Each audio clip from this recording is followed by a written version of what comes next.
Okay, good afternoon, everyone. Thank you for being here. It is 3 o'clock, 3:02. Call the meeting to order. Commissioner Joseph, Present. Commissioner Stuyvesant, Commissioner Vizcarra, Here. Vice Mayor Lama, Here. Mayor Svechin, Here. all members present. Great, all right. Start with the first item. The first item is a proclamation presented to Norman Edelcup. And the proclamation reads, whereas Norman Edelcup played an instrumental role as a member of the committee to incorporate Sunny Isles Beach and served on the city's Citizen Planning and Advisory Committee, offering guidance on planning and zoning matters related to the city's comprehensive plan.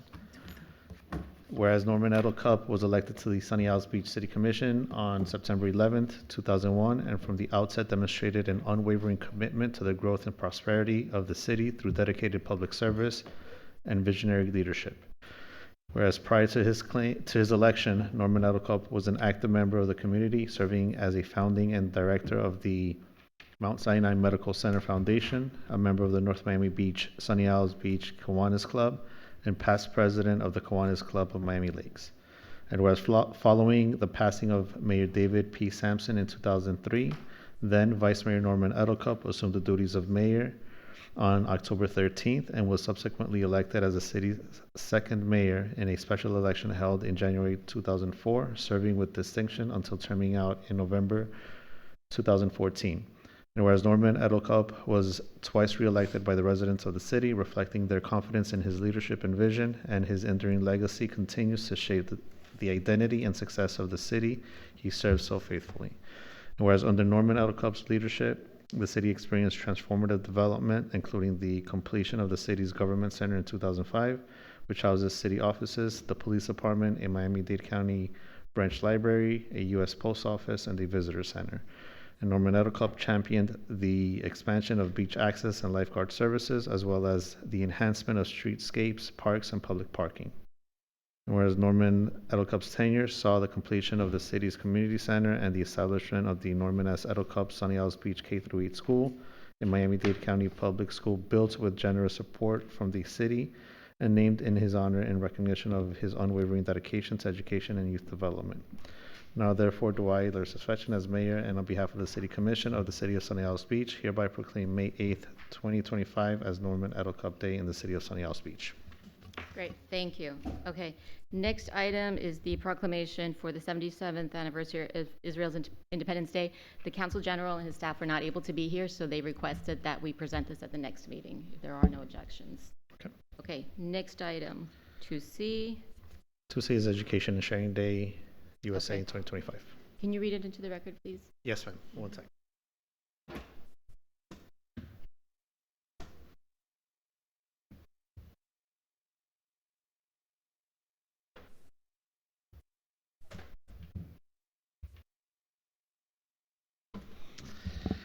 The proclamation reads, whereas a quality education is one of the significant foundations for the continued success of our state, our country, and our society at large, and in the city of Sunny Isles Beach, we strive for the betterment of all our citizens through an increased focus on education and sharing. And whereas through providing the possibility of an excellent education for all, especially children, with which to gain knowledge through rigorous study, we can create hope for a brighter, kinder, and more united and prosperous future in the lives of so many. And whereas the educational system must also focus on building character by emphasizing the cultivation of universal moral and ethical values that have been the bedrock of society from the dawn of civilization, including the values known as the 7 Noahide laws. And whereas one of the leading global advocates for the advancement of education, the Lubavitcher Rebbe, Rabbi Menchem Schneerson, of righteous memory, stressed the importance of moral and ethical education as the bedrock of humanity and the hallmark of a healthy society, and strongly urged that education be reinforced by the inclusion of strong moral values. And whereas in recognition of the Rebbe's outstanding and lasting contributions toward improvements in world education, morality, and acts of charity, he was awarded the Congressional Gold Medal, and the United States Congress has established his birth date as a national day to raise awareness and strengthen the education of our children. Whereas April 9th, 2025 will mark 123 years since the Rebbe's birth, and the date will be celebrated across the United States and around the globe in tribute of the Rebu's vision, guidance, and leadership. And whereas for more than 40 years, the President of the United States has recognized and honored Rebu's vision each year on that day by proclaiming it Education and Sharing Day USA. Now, therefore, do I, Larissa Fetchin, as mayor and on behalf of the City Commission of the City of Sunny Isles Beach, Florida, hereby proclaim Wednesday, April 9th, 2025 as Education and Sharing Day in the City of Sunny Isles Beach. Thank you. All right. Next item is the Jewish American Heritage Month. It seems like there's a theme here. Yes. I'll read that into the record.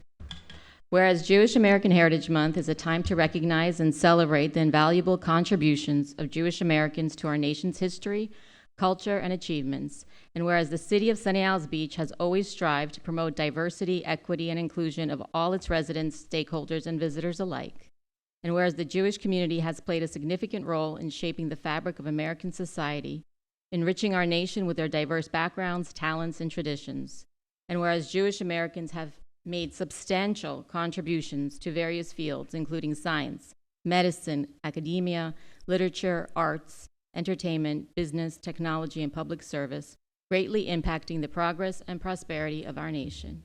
And whereas Jewish American leaders and visionaries have tirelessly advocated for social justice, equality, and civil rights, promoting a more inclusive and tolerant society for all Americans.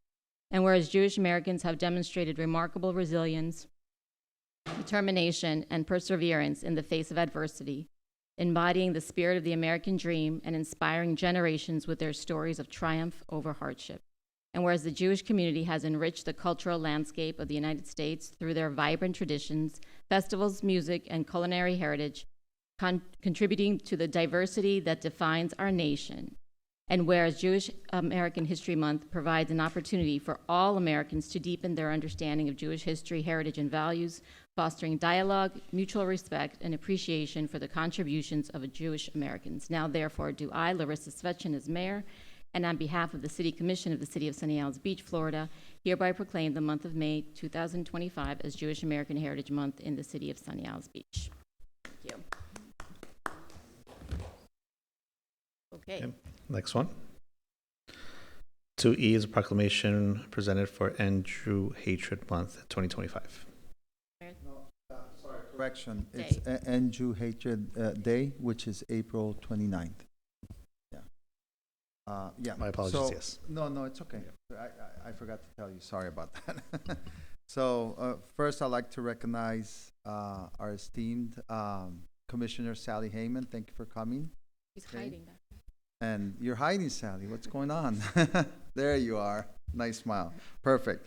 And then I believe, I don't know if they came already, but we have representatives from Sheriff Rosie Cordero Stutz's office, our Miami-Dade County Sheriff, Christine Del Portillo. I don't know if she's here. She's on her way. Okay, perfect. And then Vivian Weinstein as well. So I'll read this proclamation. Give me 1 second.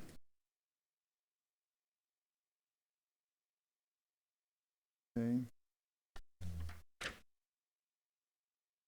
Okay. City of Sunny Isles Beach proclamation, whereas there is an urgent need to unify and raise awareness of International End Jew Hatred Day, and whereas for millennia the Jewish people have sustained their shared religious, cultural, ethnic identity and traditions in the face of enslavement, persecution, genocide, segregation, and discrimination in all manner of adversity. And whereas the historic surge of anti-Semitic prejudice and violence directed at Jewish people and institutions, inspired by the formation of a grassroots End Jew Hatred civil rights movement to alter public discourse and make Jew hatred unacceptable and contemporary society, empowering Jews with positivity and strength to discover and enjoy their heritage in whichever manner they choose, without fear of attack or persecution. And whereas the Jewish community has profoundly participated in virtually every civil rights effort in the American experience, fighting against discrimination and bigotry in all its forms, and demanding the equal rights of every member of society. And whereas today there's an obligation to condemn and combat Jew hatred in all its forms. And whereas April 29, 2025 marks the recognition of the second annual End Jew Hatred Day, on which people join together and commit to ending Jew hatred across the United States and work towards the promise of an equitable, prosperous, and safe future for all. Now, therefore, us here at the Commission, the Mayor and Commission, and on behalf of the City Commission of the City of Sunny Isles Beach, Florida, reaffirm support of the Jewish community in their pursuit of justice and proclaim every April 29, 2025 and forward as End Jew Hatred Day in the City of Sunny Isles Beach. Witness whereof I have hereunder set my signature and affixed the Great Seal of the City of Sunny Isles Beach. Thank you. You wanted to say a few words? Yeah.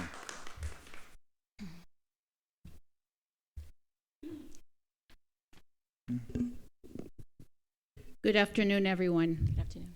Good afternoon. My name is Jennifer Ensline, and I am honored to stand here today representing the End Jew Hatred Day organization to express our deepest gratitude to Mayor Larissa Svechin and Vice Mayor Alex Lama and the City of Sunny Isles Beach for issuing a proclamation recognizing End Jew Hatred Day on April 29th.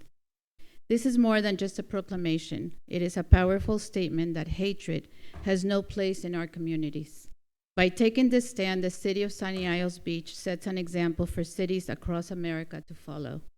Now more than ever in these challenging times, we must come together in the spirit of bipartisanship to confront and eradicate Jew hatred.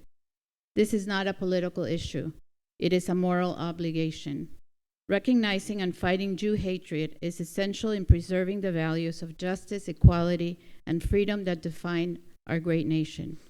Today, the City of Sunny Isles Beach sends a clear message. Jewish civil rights matter, and our communities must be safe for all. Other cities are inspired by this leadership and have joined in recognizing End Jew Hatred Day every year on April 29th.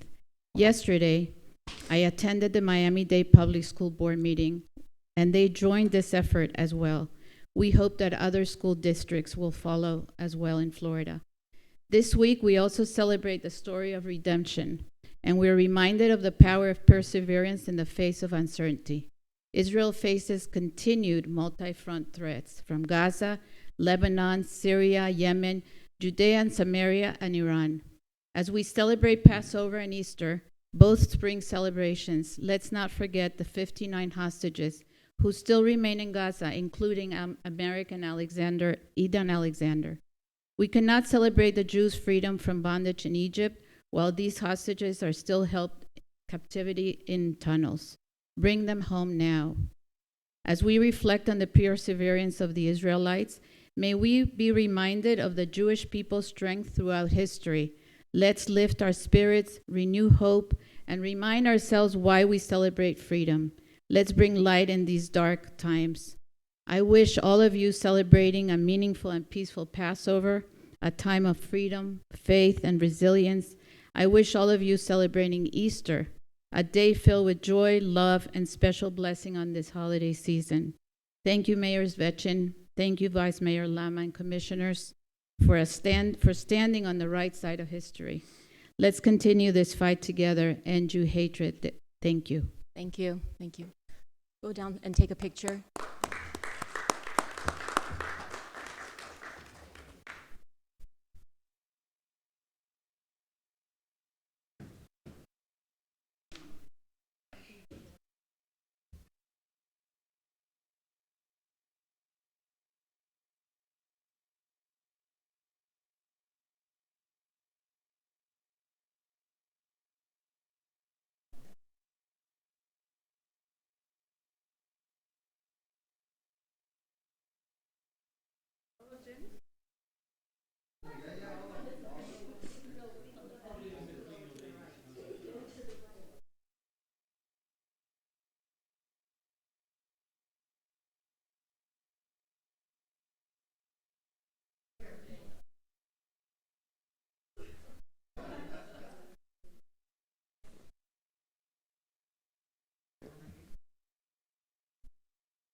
Thank you.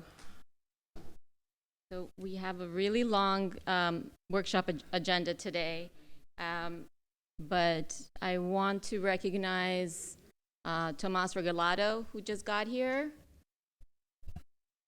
Hi, sir.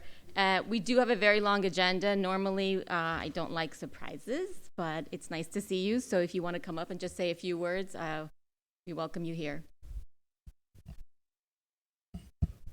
Thank you, Mayor. I was hugging one of my best friends for many years. We worked together, me in the Miami City Hall and she in County Hall, Sally Heyman.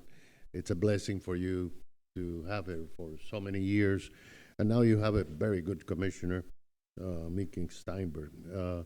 Thank you so much for the invite. As you know, on January 7th, there was a huge change in the governance of Miami-Dade County. 5 offices that were under the umbrella of Miami-Dade County government became independent. As you mentioned, Rosie Cordero, the sheriff, the tax collector, supervisor of election, the clerk of the county court and controller, and the property appraisal office. This office is important because what we do is that we value the properties, but we also are the custodians of all the deeds, of all the plats. So we need your help, and your residents come to us for help. So we have decided to go to the cities, to the municipalities, to bring our magnificent staff so we can help them in several issues. So you have just an idea. I know that this is a very young municipality, but it's an integral part of Miami-Dade County, Sunny Isles Beach. We have 9,525 housing units in Miami-Dade County. Of those, we have 400,000 with homestead exemption. And in Sunny Isles Beach, according to our records, we have 19,138 housing units. And what we want to do is to offer the residents of Sunny Isles the possibility of getting different relief from property taxes in terms of the different exemptions that we have. We have, of course, the regular homestead exemption. We have like 400,000. Sir, I'm just going to interrupt you for a moment because you have a lot of really important information that I think deserves to be heard, but we didn't invite the public here, and I know that you're doing something with other cities in Aventura, Yes. so we want to be able to schedule something that allows you Absolutely. the time that you need, because this is such an important topic. And I want to make sure that our residents that we're not expecting to hear you today know that they can, so I think that you have staff here? I'm sorry? Do you have staff here? Yes. Yes, okay, so I just want to make sure that they schedule something with the manager's office, because I don't believe that Right. he was aware, so, No. but please, go ahead. I just want to make sure that you don't get too into the details, No, because our no, residents just, need to hear all of it. Just to tell you, Mayor, that we will bring people with knowledge, and I guarantee you that a lot of residents will benefit from the different Agreed. sections. So I thank you very much. We'll be back, I think, sometime in May, and thank you for your beautiful city. Yes, thank you, and I want to make sure that you're a part of our resource fairs that we do, but also that you have something specific for you as well, because Thank this you. is going to Bye-bye. become very important. Thank you very much. Thank you. Thank you for coming, Mr. Regalado. Um, Thank you. Okay, next item, Mauricio. Next item is a proclamation for Child Abuse Prevention Month.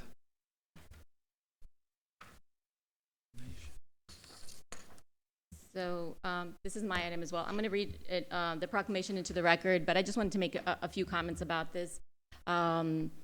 This is something that I am very passionate about. I think we all that have children are probably passionate about, an entire community is passionate about. In Miami-Dade County annually, There's something like almost 19,000 reports of children being mistreated. I myself am a guardian ad litem, and I believe Commissioner Viscara is as well. Normally, I'm very proud to present proclamations. I'm a foster parent, by the way. Right, thank you. But this is something that I wish we didn't have to do every year.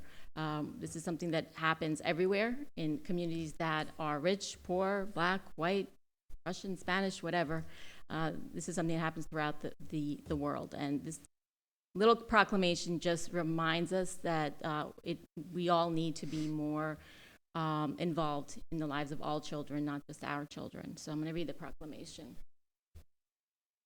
Whereas children are our nation's most vulnerable members, as well as our nation's most valuable resources, helping to shape our future, and whereas positive childhood experiences like loving caregivers and safe, stable, and nurturing relationships can help mitigate trauma and the negative impact of adverse childhood experiences to promote the social, emotional, and developmental well-being of children. Whereas childhood trauma can have long-term psychological, emotional, and physical effects throughout an individual's lifetime and impact future generations of their family.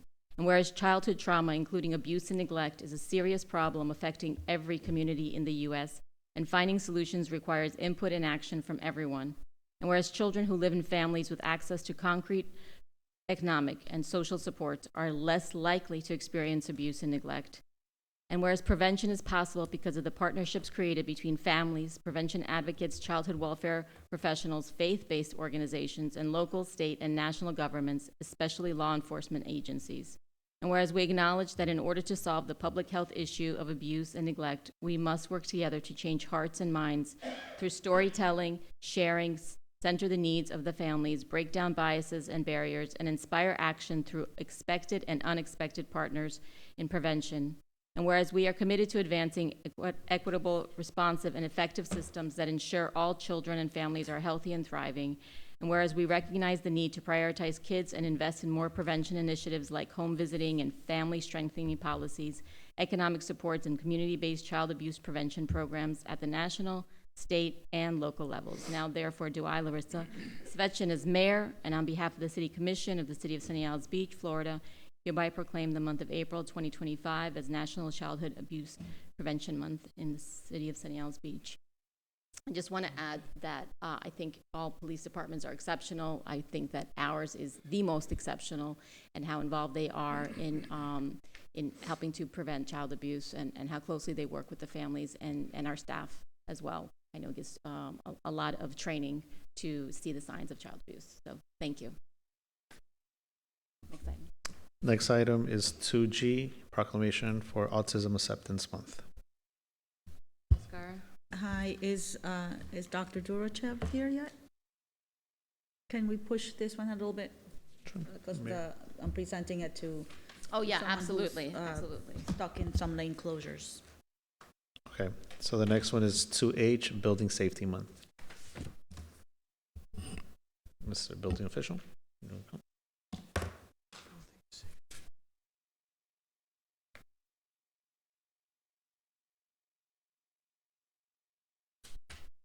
Good afternoon, Mayor, Yeah. Vice Mayor, and Commissioners. We would like to thank you for your acknowledgement of Building Safety Month. This will truly allow our department to reach out to the community and educate them on not only what we do in the building department, but in which ways we can help them ensure building safety in the community. Let me just interrupt you for a moment. Mr. Regalado, before you leave, can we take a picture with you?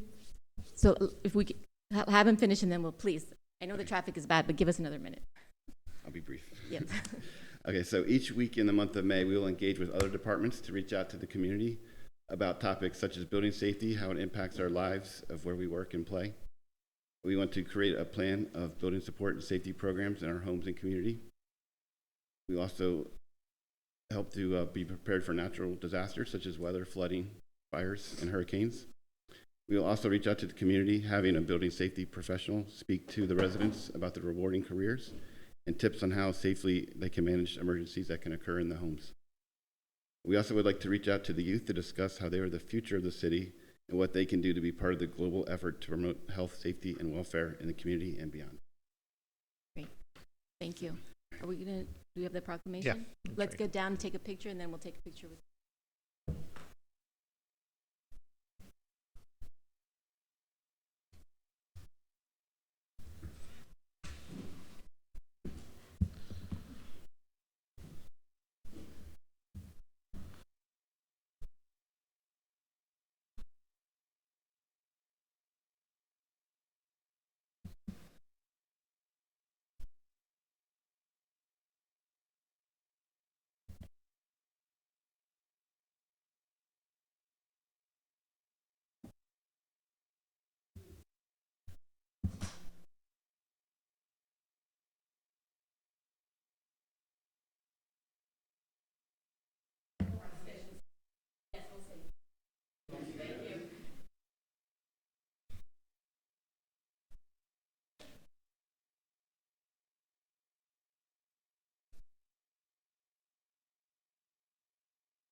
Thank you, everyone.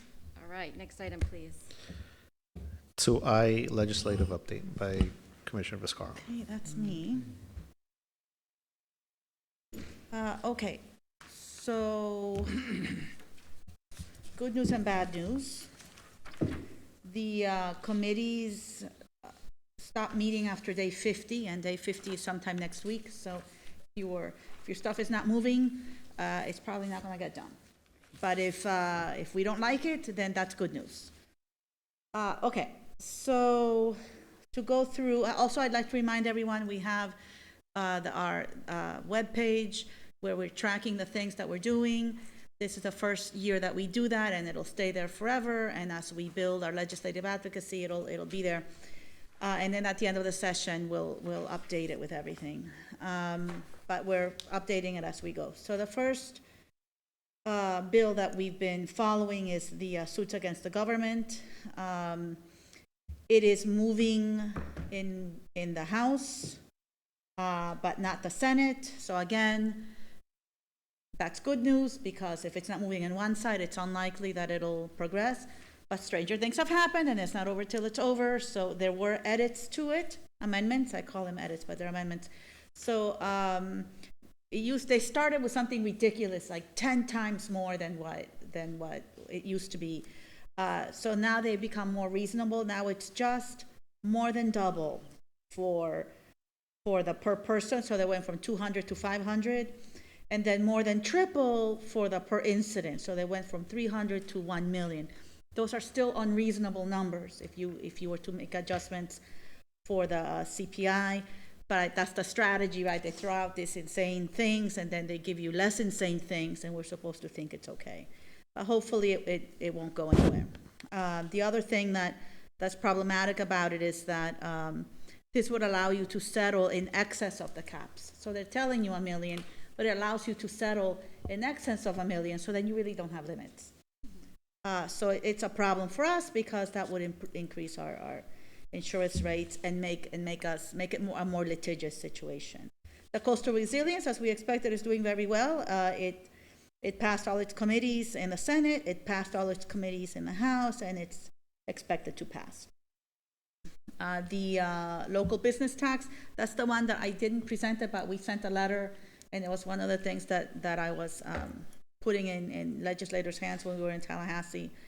The House bill has passed 2 of the 3 committees, and the Senate bill has not been heard. So again, where it's not moving in one chamber, that's good news if you don't like it, so that's good news for this one. This would limit the amount of revenue local government may receive from local business taxes, so it's definitely a home rule issue. The cardiac emergencies is one that I'm going to be presenting this evening for your consideration. This one is to allow schools, it would require school districts to provide basic first aid training, including CPR, once during middle school and once during high school, and to have the proper equipment for cardiac incidents in children, which are much more common than I realized. This one, also good news, it moved faster than I thought it would, so it passed 3 out of 3 in the Senate, and it just passed its 3rd committee today in the House, so it's expected to pass.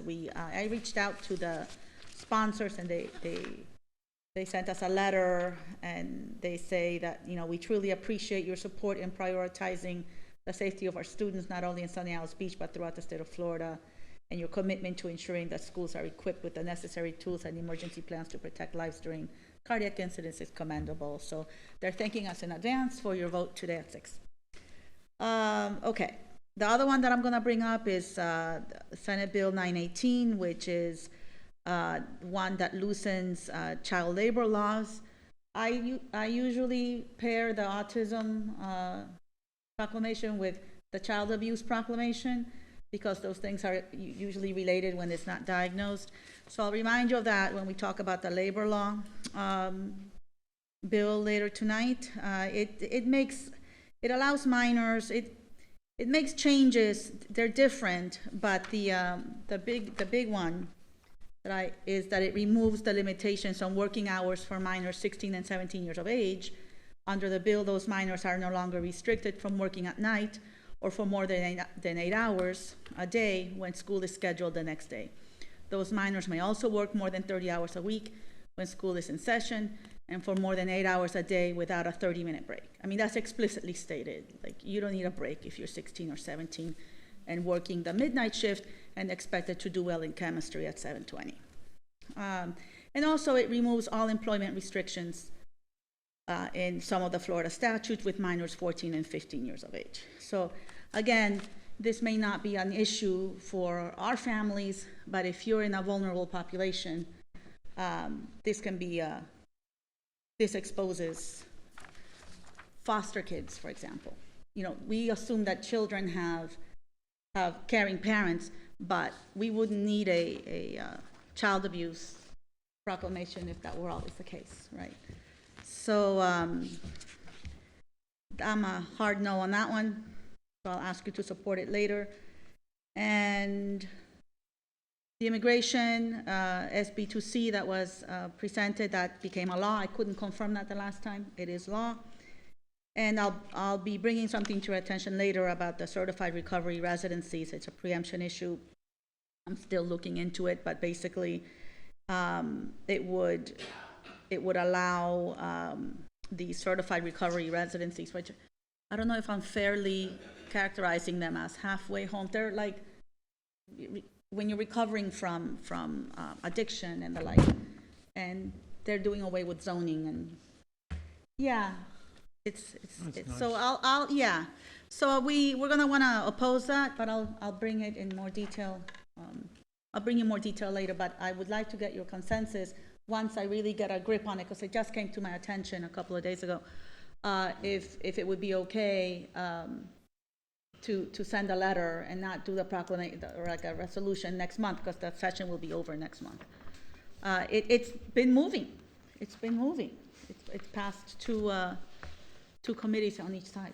Yeah, that's great. So once you get more information, if you could send it to us, I don't think you have any sort of Yeah, I can. pushback from anybody here. It's Senate Bill 954, and it says no local ordinance may prohibit or regulate recovery residences in a multifamily structure, Establishment of recovery residences in all districts zoned multifamily residential must be permitted without zoning or land use change. And it permits structures originally built and permitted for multifamily use to be used as certified recovery residences. But it can't be like pieces, so it's not like they can use apartments. But if there's a building that they can use the whole building, and even if it has an HOA, they can use the whole building, but they can't just use portions of a building. Like Dayton. But they could use a Like duplex medical or a building. triplex. Right, and those are the Which is details in I a- don't in have. a- Does the yeah. duplex apply? Is it? I um, don't In a think- residential I don't think it area, matters. I don't have those I details. think it's a hard no, probably. It's a hard no. No, on no, I know, preemption. but just It's a so home rule people preemption. realize the issue, yeah. Yeah, okay. So do we have the green light to write a letter if? I believe we have consensus. Okay. Yes, thank you. Yes? Yes, Okay. thank you. And I think that's it for my, yeah, and the vaping, sorry, Jay. I know, Not it didn't happening. move anywhere. Okay. And I think that's it.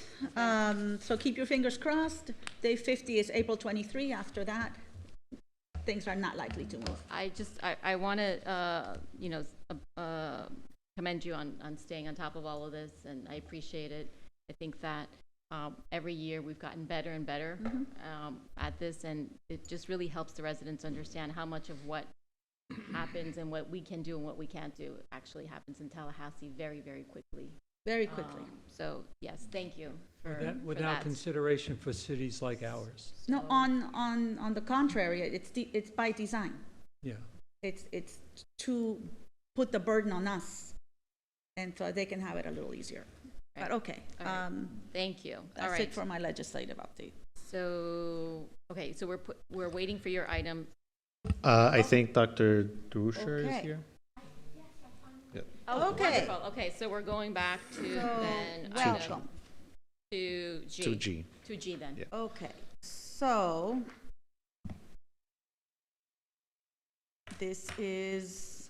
April is Autism Acceptance Month. I think I brought this every year. I started my professional career as a special education teacher. I actually learned a lot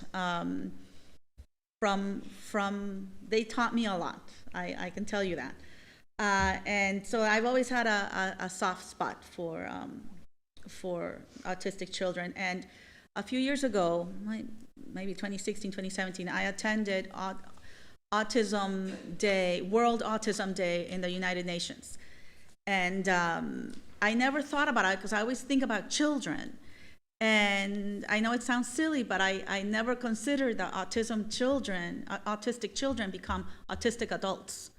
And how the older siblings, or just siblings in general, often play such an important role in the continued success of that autistic sibling, even as adults, and what that means for employment and their personal success. It was very, it was really eye-opening because I never thought about, we think about their education and their needs and their services, and I never thought what happens when they're 20 or 30 or 40.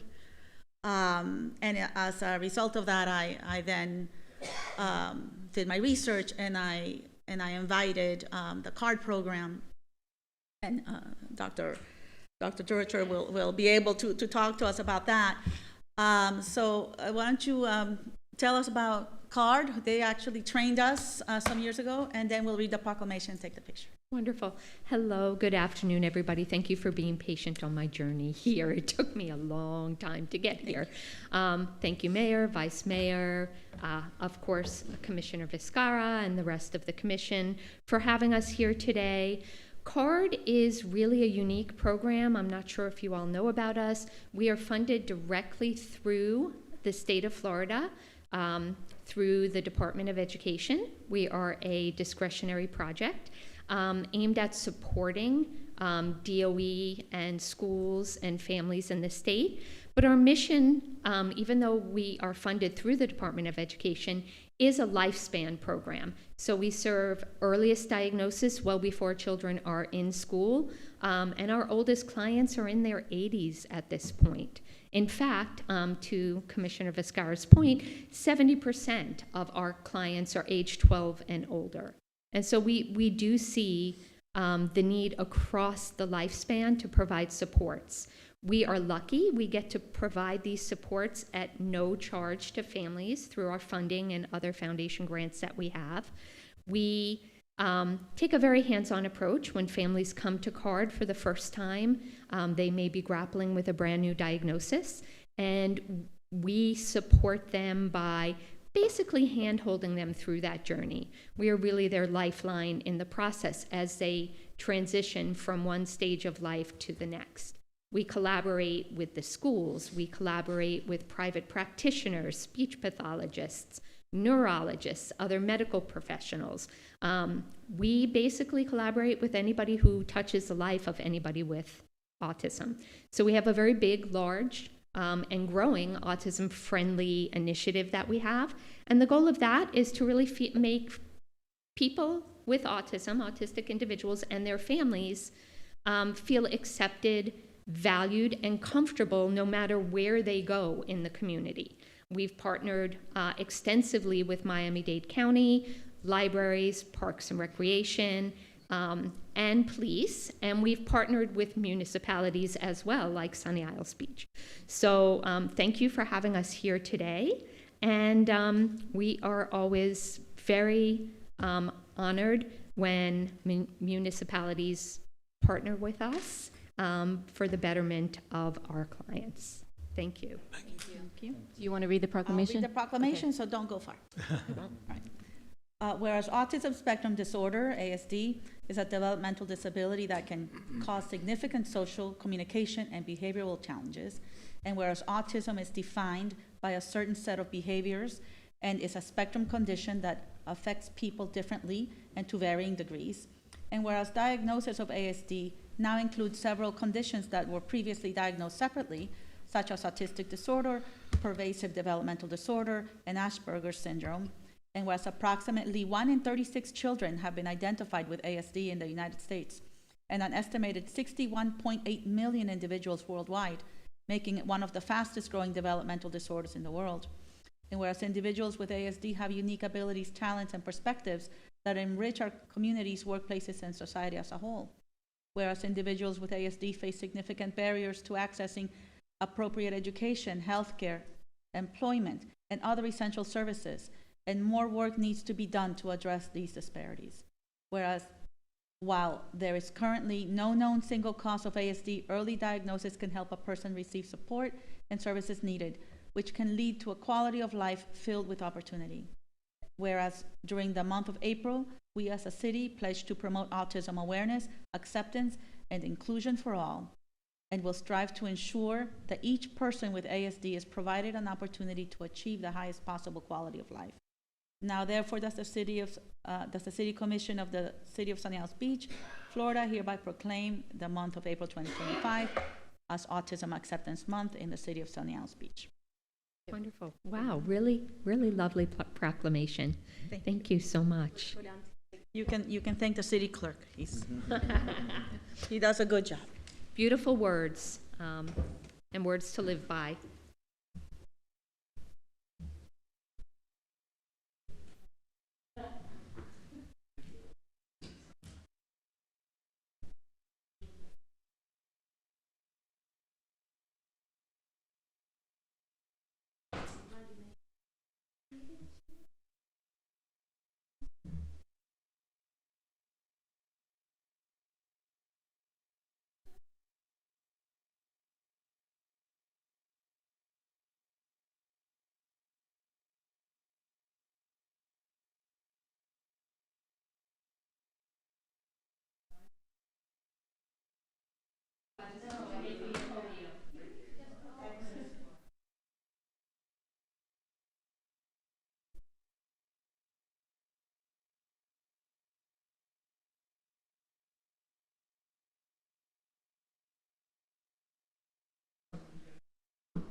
other frames.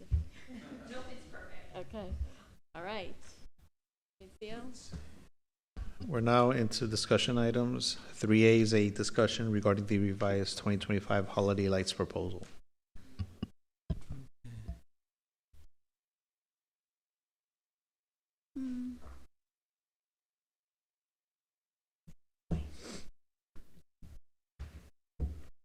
Colin, you're going to tell everybody how much has been done before we got here, right?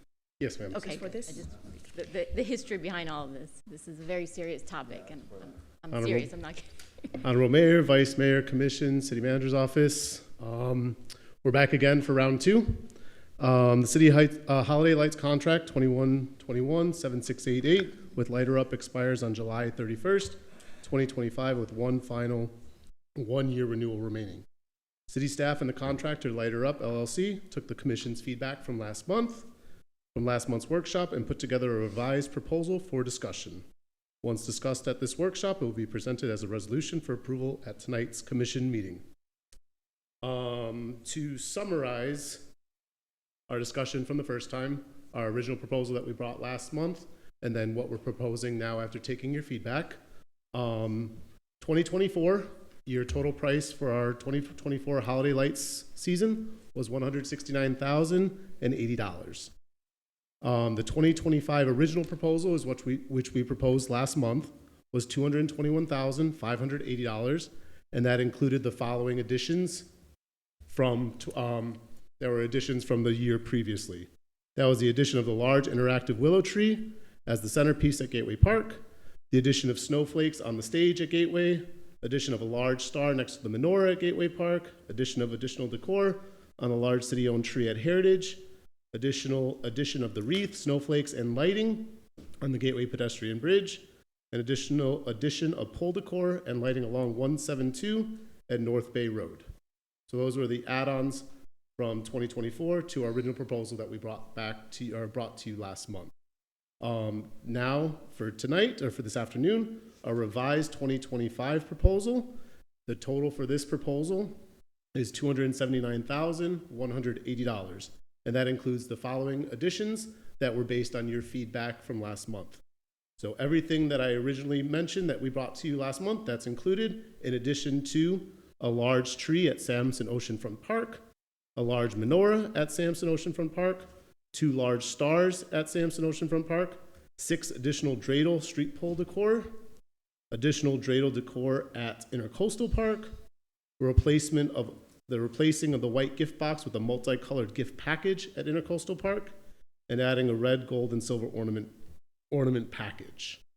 So those were the add-ons. I have it on the screen if you want me to scroll through so you can see those additions to this proposal. Yeah, we talked about it during the workshop at length, but still scroll through so Of that course. if anyone's watching, they can see it as well. So there are certain things that have, this proposal has some options as which your consensus is needed. One in particular is that there was a request to add additional green to some of our decor. So in multiple spots in the city, there's an option now of the palm fronds were wrapped in green instead of white. So that is one of those options that, per your feedback, will determine which way we will go with this. You can see that you have both options available.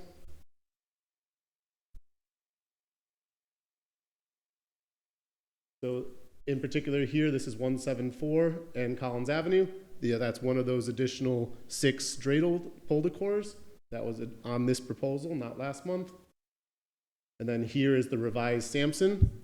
So that includes the tall tree, the two stars, and the menorah, as well as the option for the green or the white lights. For the benefit of the people that are here, could you just clarify the height and the width of the menorah and the tree? Because I don't think it's Well, it's not the scale. not to scale, yeah. It's not the scale. Right, so if you could just, And I need to pull up the proposal to give you exact If you s- measurements of that. I apologize. If I remember, the tree was 45 feet? 45. 40 plus feet. And then the 45. dreidel, or the menorah, my apologies, was 8, I think you said. Our other ones at Heritage 6 and or at Gateway are either 8 foot or 10 foot. Yeah, it was 8 by 6, I think you said. Okay, Okay. It's big. yes. Yeah. So 172 in Collins, the additional dreidel on the pole decor. And this is 163rd, which had the dreidel on it previously. Colin, if you could, okay, so right there, that's one in particular where do you want green or white palm fronds in that area? If you could just toggle back and forth, because that's an example of where the green may not be ideal. Right. Yeah, No. I think the white. yeah, the other one. Anybody else like the white? Agreed. Yeah, I agree with the white. Okay. And there's your front of stage at Gateway. There's additional. And Colin, if you could go back, I'm sorry. So that's where the red was added also at Gateway. If you see in the trees, the red wasn't there in your Right. previous proposal. Okay.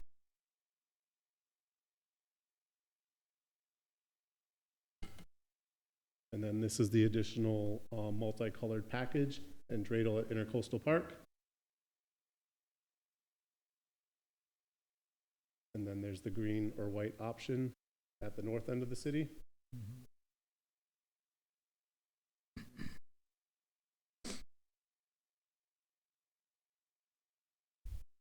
And then here is 172 going towards North Bay Road, which was an addition right here as well. And then here's all your dreidel pole decor, the additional 6 at 6 entry points into the neighborhoods of the community, of the city.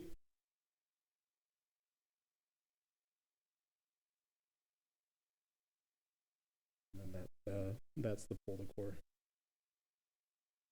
And those would be all the locations of all of the pole decor for the dreidels. So during the workshop, we, some of us expressed some concern about the additional price. I'll let the commission, they want to share or ask additional questions. Clarify for, let's just do it this way. I can How much clarify the numbers. more are the additional dreidels? Absolutely. So give us again the price last month versus last year Yes. versus last month, and then last month versus Of now. course. And then what else? And then how much are the additional 6 dreidels? Can you give me that or no? Yes, I can give you all that. Yes, ma'am. So last year, final total was $169,080. Last month's proposal was $221,580, which was an increase of $52,500.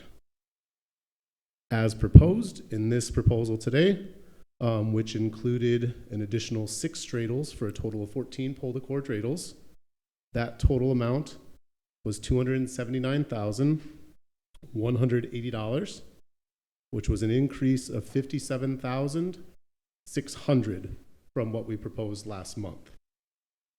And then the increase from 2024 to today was $110,100. So the dreidels were the 57,000, but how about the additional trees? It's all included. That was all in this It's all proposal. part of this additional. I think what you were, there was the extra. Right. Yes. If and we that's why- wanted to That do, was like $62,000. That's not part of this. Right. It's just the added 6 dreidels and everything else is what caused it to go from 221 to 279. Right. Yes, ma'am. And the extra is not here because in the workshop, Yeah, there we was no knocked it interest. out. Okay. Yes. All right. Anyone? No? No. Okay. So I think do you have everything you need from us? Yes, ma'am. I have a question. Of course. Other than at Gateway where we all said that the green wasn't working, are the palm fronds just gonna be green, or are we gonna mix it up, or how does that work? I like them better green. I think they look nice. Yes, I mean, again, it's at the will of the commission. If you guys decide that you prefer the green everywhere else in the city, Yeah, we, I like- our vendor is prepared to go either way. That's why we proposed both Cool. today. I knew the one place we did have the question about was at Gateway because it doesn't match the theme of Gateway, but everywhere else, he was even in agreement that he thought it worked. And I agree with his assessment. Yeah, I like the green. Yeah, Yeah, so green everywhere except Gateway then? yes. Yes, Okay. absolutely. Okay. Okay, Thank you. my pleasure. Thank you. Are we gonna be able to share this online on our website? It is on the website. It's part of the agenda The packet. cover- No, I mean, not just for the agenda, but in general, if people want to see. Sure, we could do that if It's you'd a like. big topic of conversations. Okay. We can put it as an advocacy item. I Put think that that in. actually makes sense. Okay, all right, next item. 3B, discussion regarding Newport Sandbar renovations. Mayor, Vice Mayor, Commission, as the owner of the structure of the restaurant, if there's any changes to be made, it needs to be approved by this body. And we have the Horowitz family here and their architect to go through what it is that they would like to do to get your approval, hopefully at tonight's meeting. Wonderful, thank you.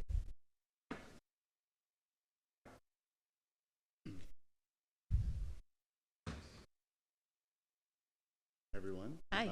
Honorable Mayor, Vice Mayor, Commissioners, Mr. Manager, City Staff. Thank you for having us here today.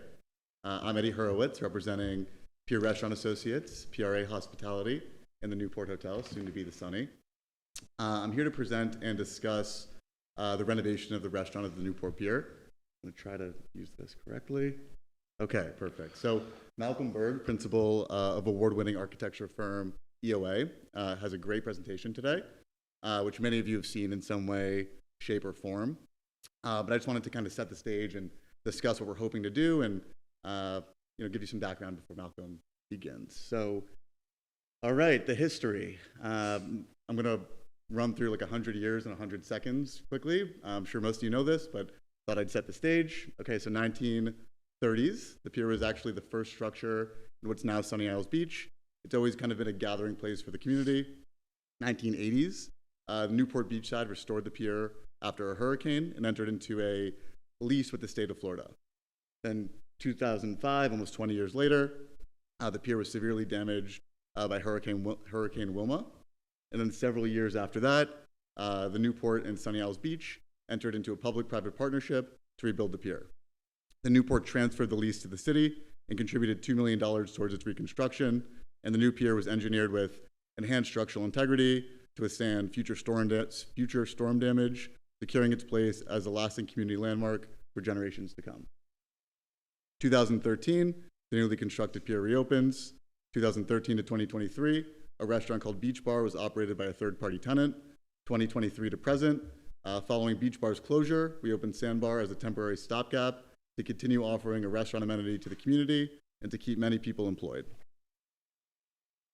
All right, so all along the way, we've been carefully planning what the next chapter of the pier looks like. And as many of you know, the Newport is undergoing a complete transformation into a concept called the Sunny. And as we're preparing to open the Sunny, we see the pier as an essential extension of our long-term vision and an opportunity to invest in a space that holds deep meaning to the community and elevate it for the future. So, as we've discussed in the past, we feel the pier deserves an incredible concept that will serve the community today and stand the test of time. So as we kind of were looking into the next step, the next chapter, we distilled our priority into really three main categories. One was to focus on creating a casual and approachable atmosphere. Two was to make sure that we ensure the concept was built for the community, first and foremost. And then thirdly, we wanted to make sure we were setting and maintaining operational standards that will lead to an elevated yet authentic execution. So after an exhaustive search, we found an incredible husband and wife culinary team that aligned with our priorities in every single regard. First and foremost, they're great people and have ties to the Sunny Isles Beach community. Secondly, they're Michelin star chefs and operators that approach restaurants from a community-first mindset. They want to lean into what the pier is. Their vision is to create a elevated Florida fish shack, but with beach bites, a strong culinary identity, and incredible service. And then lastly, they obsess over hospitality and service and want to create a warm and inviting environment that's executed with excellence in every single way. They're the perfect duo for the pier, and I think they're going to create a concept that Sunny Isles Beach is currently missing, but deserves. All right, so on to the fun stuff, the renovation. While the subject of today's meeting is really the restaurant space, EOA approached this design kind of holistically from a multi-phase master plan approach. And with that, I'll let Malcolm kind of take it from here and walk you through the presentation, but I'm happy to answer any questions or kind of expand at the end if you'd like. Thank you. Perfect. Thank you, Eddie. Good afternoon. Well, I think you kind of gave a pretty good intro, so I'm not sure I have too much to say, but Malcolm Berg, President, Design Director of EOA, architecture and interior design firm out of Coral Gables, Florida. So let me see if I'm doing this right. Okay. Really heartwarming to see how many human-oriented comments you made earlier on. I mean, it really is, and this is going a little bit off script, but really, really quite heartwarming. And one of the things that we talked about always at the SANI is what is our true intention? And our intention is not just to design something, not to design a garden or a lobby or a guest room, but very much a very holistic experience from a master planning standpoint. Really big picture, taking it all the way down to the minutia. And part of that big picture is, in fact, the pier. What happens with the pier, how we address the pier and the hotel and the grounds with the community, how we bring the community into the property and make them feel like they're truly part of the family. So looking at the pier itself, location, we all know it very, very well. Access, this kind of, I think you've all had access to the material, so you see access, circulation, paths of travel, pedestrian as well as vehicular. Location of the pier itself and views from aerial standpoint, looking at the main building, and then looking back at the pier in relation to Sunny Isles and the Newport on the right-hand side. As we look at the grounds, we look at the entry, arrival, the parking. We had some discussions about the parking, but I think a lot of that is pretty fixed in place as we see it today. Access towards the waterfront itself. You can see the bathrooms on the left-hand side, walking past them, and then the access through the bathrooms up towards the restaurant itself. As we start looking at the restaurant, you start to see a little bit of clutter on the outside. That's something we really want to start addressing. What is that sense of arrival for pedestrians coming from the beach and from the pedestrian standpoint and vehicular standpoint behind us? So as we walk up to the building, what do we see? We see some artifacts, we see some doors, we see some back of house, all that we're looking to address in the renovation. See the stairs going down to the beach itself. One of the things you also see is that everybody arriving to the restaurant, where it be a neighborhood individual, family member, a fisherman, or a guest to the restaurant, we're all going through the same door and all going to the pier through the same walkway on the left-hand side. As you see that walkway, there's some seating, and then you see the entrance into the restaurant on the right-hand side, and then it gets out to the pier itself where the gates are. So going back to circulation, this is just a diagram as seen from above. We're not going to spend a lot of time on this. And now, I'm not sure if you can see the plans in detail, but we have essentially three different plans. The top plan is the existing condition plan, and we're showing in that the areas in orange that are actually being either adjusted or demolished. By adjusted, we're talking about the exterior walls and windows, and demolish some of the interior partitions, furniture, bathrooms, etc. You see the bathrooms are actually on the very far right-hand side, which is oceanfront. Currently, we're demolishing them and actually moving them back towards the entrance and arrival. All the back of house is actually being pushed into that entrance in order to create a much better access and much better views towards the ocean. So the proposed plan, which is phase one, which is a center plan, shows the entire east end of the building opened up. So it's a wraparound window that gives diners the ability to see the ocean from all sides, whereas before we had the bathrooms on the south side of the building. In phase two, which is a lower plan, we start to see a change in that we're adding a new pedestrian walkway, or looking to add a new pedestrian walkway, which is cantilever on the south side of the building. And that would allow fishermen to bypass a restaurant without having to go through the dining areas.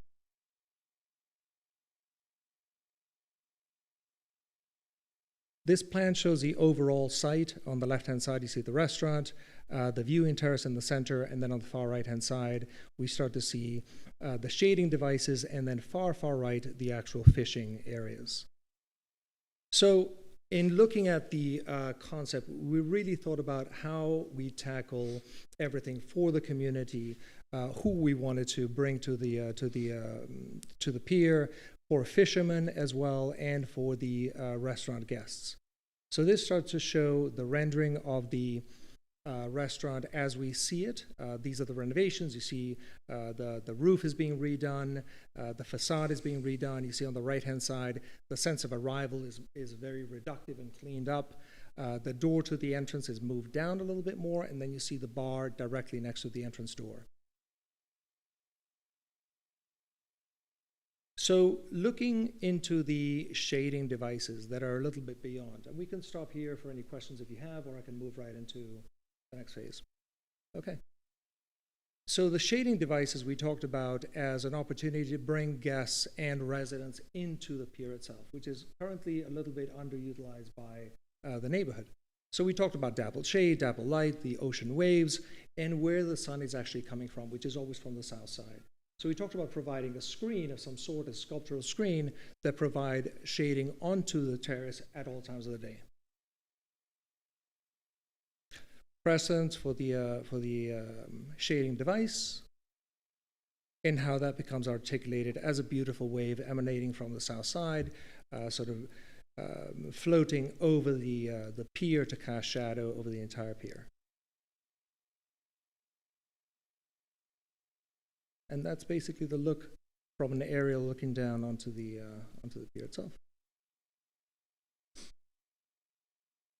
This shows the walkway on the south side as well. Has a very symmetrical composition. And that's about it.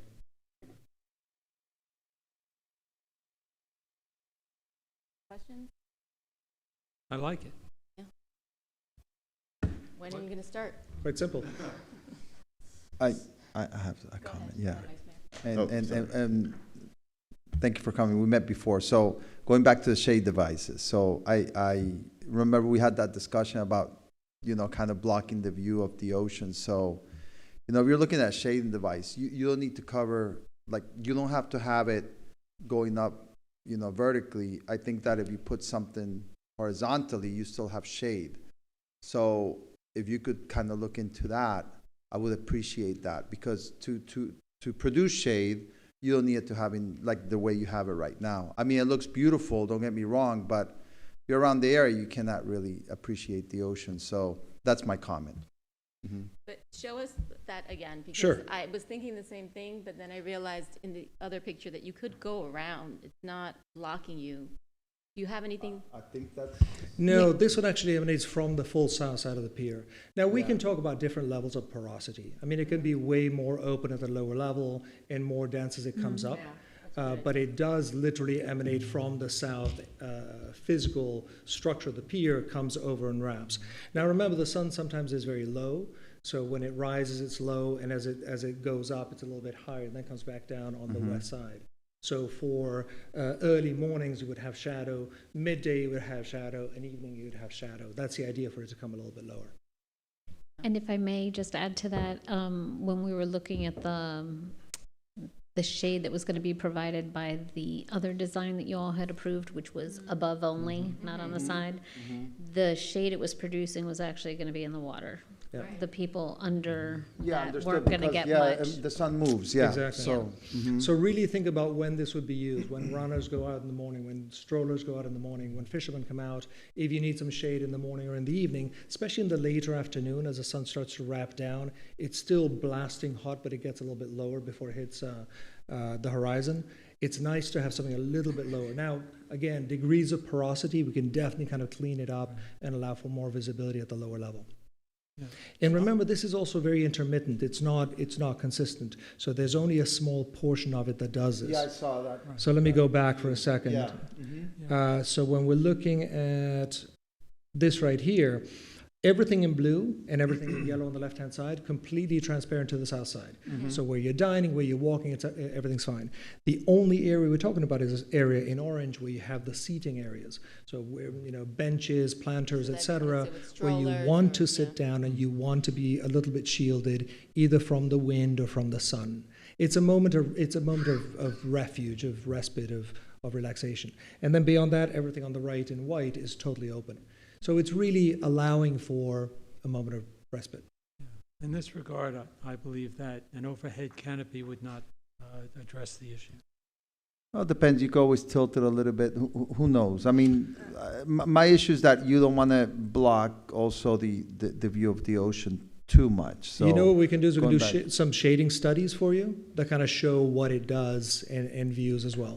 Because to your point, if we go too high, then the light will go right through. You'll get kind of blasted. Yeah, understood. Yeah, but Yeah, especially if you have little kids that are short. And that's You know, really it. Yeah. If it starts too high, the shadow just becomes Then too you long. also lose the wave effect. And then The sculptural aspect of right, it. then we're back to where we were like 10 years ago when it was just going to be like Right. Right. Yeah. Okay, And depending upon the design, you could still see through it. You can still see through it. You know, sometimes when you see something static, it feels like you can't see through it. As you walk through it, your eyes adjust and it becomes very cinematic. So there's a bit of a hide and reveal, but not too much. Now, if we need to increase porosity at the lower level, to your point, we can certainly do that, and especially in certain areas. In areas where the bench might be, we might keep it a little bit denser. So it's a very organic structure, so it allows for a lot of leeway. Great. Commissioner Stevenson? yeah, everything about the project I think is amazing.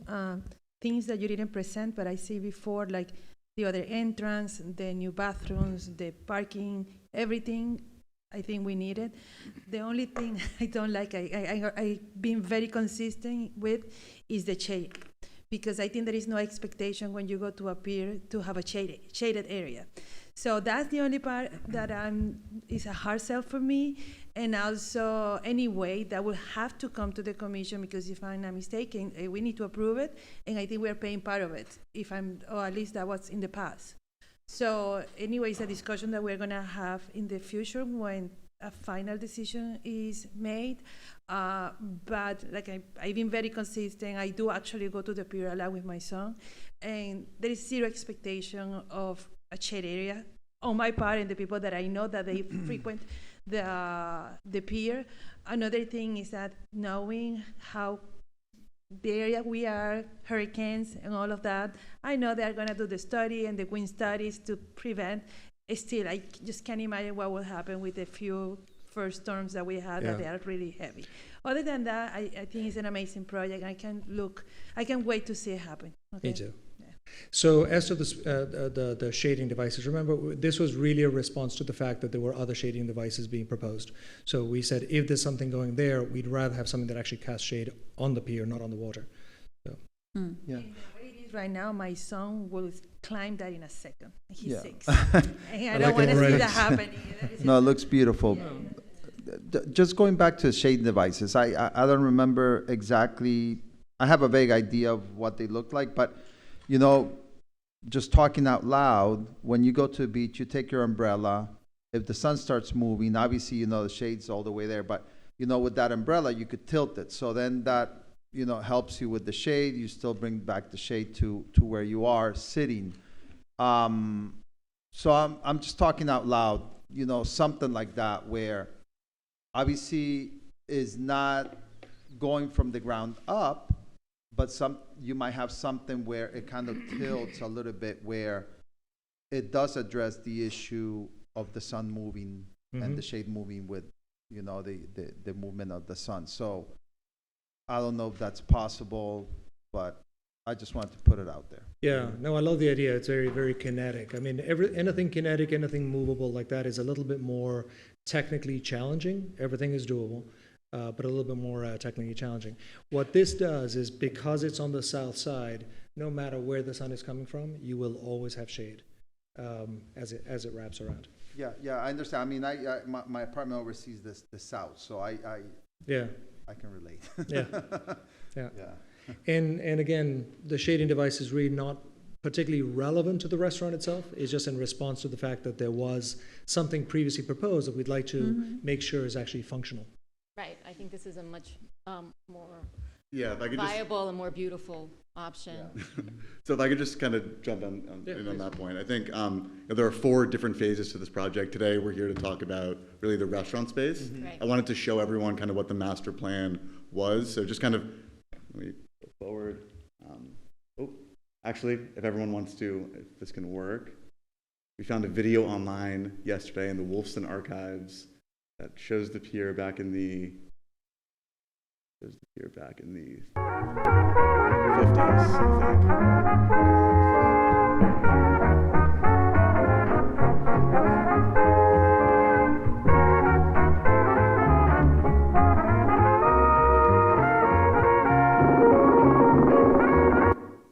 So, thought that was a fun find. Incredible it's out there and how much history it has. So, okay, next steps. I guess for the restaurant portion, if the design is agreeable and the city is on board, then there is, I think at tonight's commission meeting, there's a resolution that will be proposed, Yes. or hopefully, I guess. There is a deputy- resolution. It is only for your approval of the redesign of the restaurant space. Okay. Nothing else. And then, I guess as it relates to the cantilevered walkway, if everyone here in the commission is kind of agreeable to that as well, I guess the city has to apply with the state to kind of move forward with actually effectuating that. So I think I'll look to city staff to direct on next steps, but just wanted to call that out. And then for the pier improvements themselves, I think it sounds like there's some ideation that we still need to work on and some design changes. So maybe Malcolm and all of us could get together, one-on-one or as a workshop, whatever. Again, I look to the city staff to direct us on that. And then as it relates to Pier Park, I think we need to continue to work with beach operations and the police and fire rescue and ocean rescue to really come up with a solution that works for everyone. So more to come on all that. Thank you. Thank you. Thank you. Thank May I you. say, great job. I like it just the way it is. Thank you. Thank you, everyone. If I may, Mayor, before we move on, just so we can get some direction, because it is budget time, we did budget for something this fiscal year already. Yes. Is everybody in agreement on the cantilever walkway? Because we could start that application now. Yes. Okay. 100%. Thank you. Oh, I'm sorry, understanding that expense is ours. Yes. Okay. Yeah. Okay, thank you. Next item? Next item is 3C, discussion regarding library lease. Mayor, Vice Mayor, members of the commission, there's 2 parts to this discussion. The first part is you asked me to speak with the library about the potential of library move to the annex. We've had a couple of meetings and discussions with the director, and for them, that's not a viable option. They indicated that they just spent $750,000 on their space here, and that they're looking for a bigger space, not a smaller space. They did not budget or allocate any funds for this, and if anything like that were to happen, they would expect the city to pay for that. So that's the first part. The second part is what I need to know from you today is if you have interest in continuing the library services as they are. We've had some discussions back and forth with them. Their current rent is, they pay $1 a year, which is common for library spaces. They pay their share of expenses for the building, an apportioned share. They would agree to, they have requested a long-term lease, which I am not a proponent of. We've had too many long-term leases here in the past that put us on the hook for a long time. So they're requesting 10-year lease term, but I'm proposing a 5-year lease term with some options for renewal. They would like the rate of pay to stay the same. They would agree to fund the cost of a separate entrance, which is something that we're interested in so that we can make the annex more secure. They will continue with their current extended hours that we had requested a couple of years ago. And they would agree to add more free community programs as deemed appropriate. They indicated to us that there's an increased demand for programming in their spaces, so they're actually looking for library spaces. We also talked with them about their space at the city of Aventura. They've owned the space for a long time. It was their money, they own it, they have nothing to do per se with Aventura in terms of their working back and forth. They built it, correct? They built it, yes. And so I guess at this point, if you would advise me to move forward, I would have a lease agreement with the library for your approval for next month.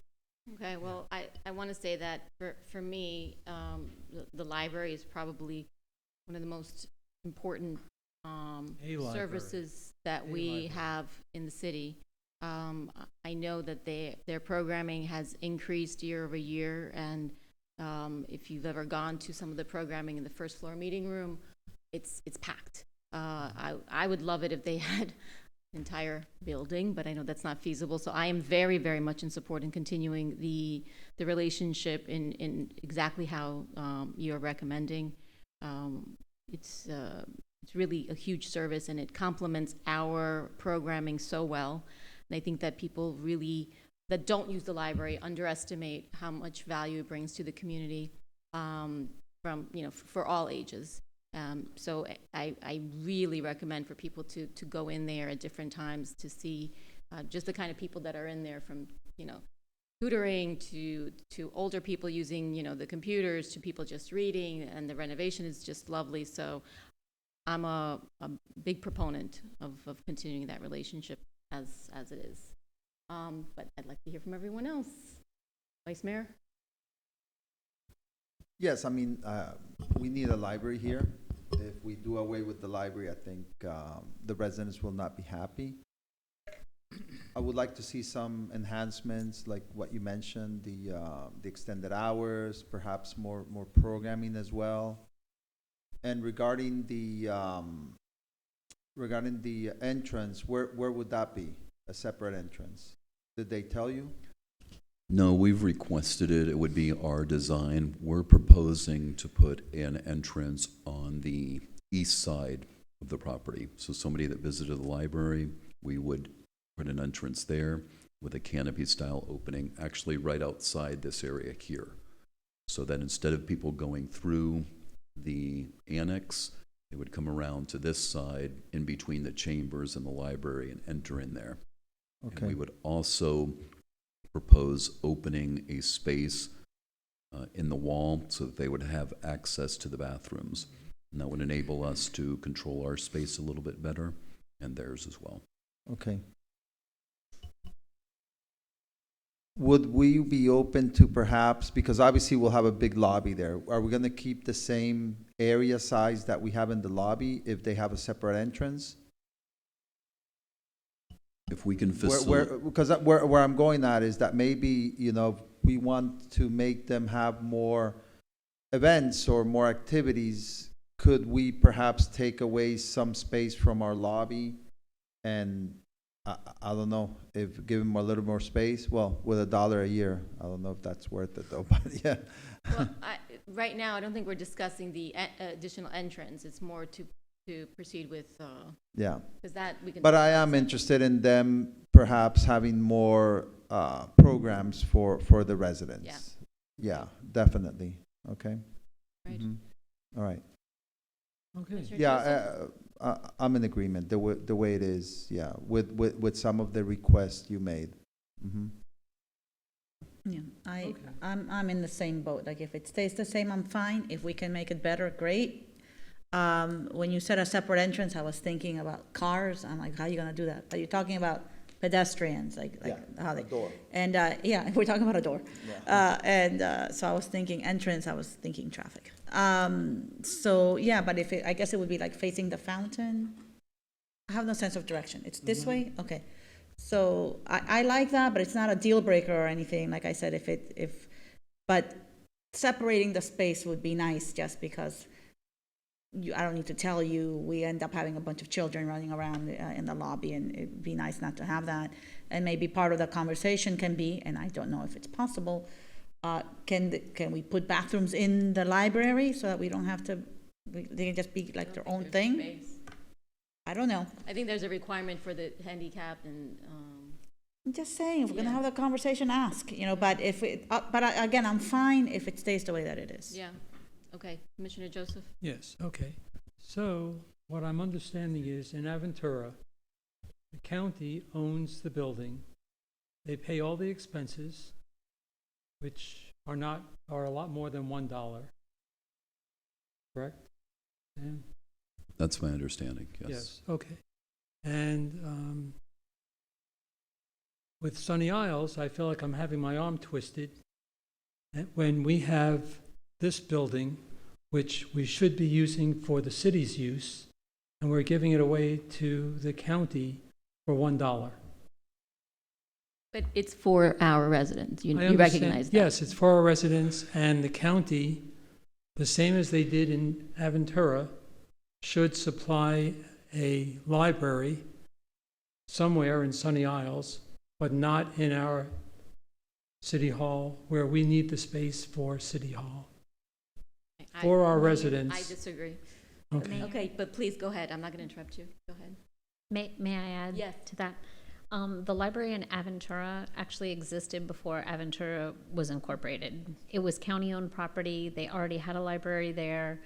It was damaged in a hurricane. They rebuilt it bigger, better, beautiful. Oh, So it had absolutely nothing to do with the city from inception. I was Our told. commission back in 1999 approved a resolution saying we're going to build a city hall someday. We want to have a library in it, and multiple resolutions after that. So it was spoke part to of that. the original plan. It was part of the original plan, yes, to have a library And in a the post government office. center and a post And a office. post office. Well, if may I? One Go second? ahead, Commissioner. Okay, we bought the building next to Pelican Park in front of the school. We haven't designed it yet. Maybe we can move and have the library there, and they can have a bigger space just in front of the school. Kids don't have to come here for aftercare. So we don't even have a design. So we are not ready to move there yet. But if I That's where Ursula what I was. would do, what I would do is to continue the agreement or the contract for 1 year, and we can renew year per year, not 10 years like what they want, because it's not about what they want, it's about what we own and our conditions, and we're paying for it. They're not paying nothing. Our residents are clearly getting the benefit of having a library, and we want to continue giving them that facility. At some point, the library can be our library. Maybe we don't need the county. So we can consider to put the library, the Sunny Isles Beach Library, in that big building that we bought, that we are supposed to be designing. I don't know if there is a design for it yet, but we have a space to put it there in front of the school again, and facilitate the children to go there after school, like we said, and like we see every day. We have many teachers doing their business here, charging the kids for tutoring here in our library that we pay all the expenses for. So it would be good to consider moving it to that area in front of the school next to Pelican. And so I'm okay to signing the contract for 1 year and subsequent renewals of 1 year and 1 year and 1 year, not 5 or 10. Okay, I don't, for me, I don't think that they would be in a position, they would want a 1 year contract because they need to plan more than 1 year out. It's not what they want. I understand that, but this is a huge service to our community. This isn't for making. We're going to continue it. Right. So for me, they need to have at least a 5 year. Yeah, I feel very strongly. You cannot run a library. If I may. Let me finish. Renegotiating every single year.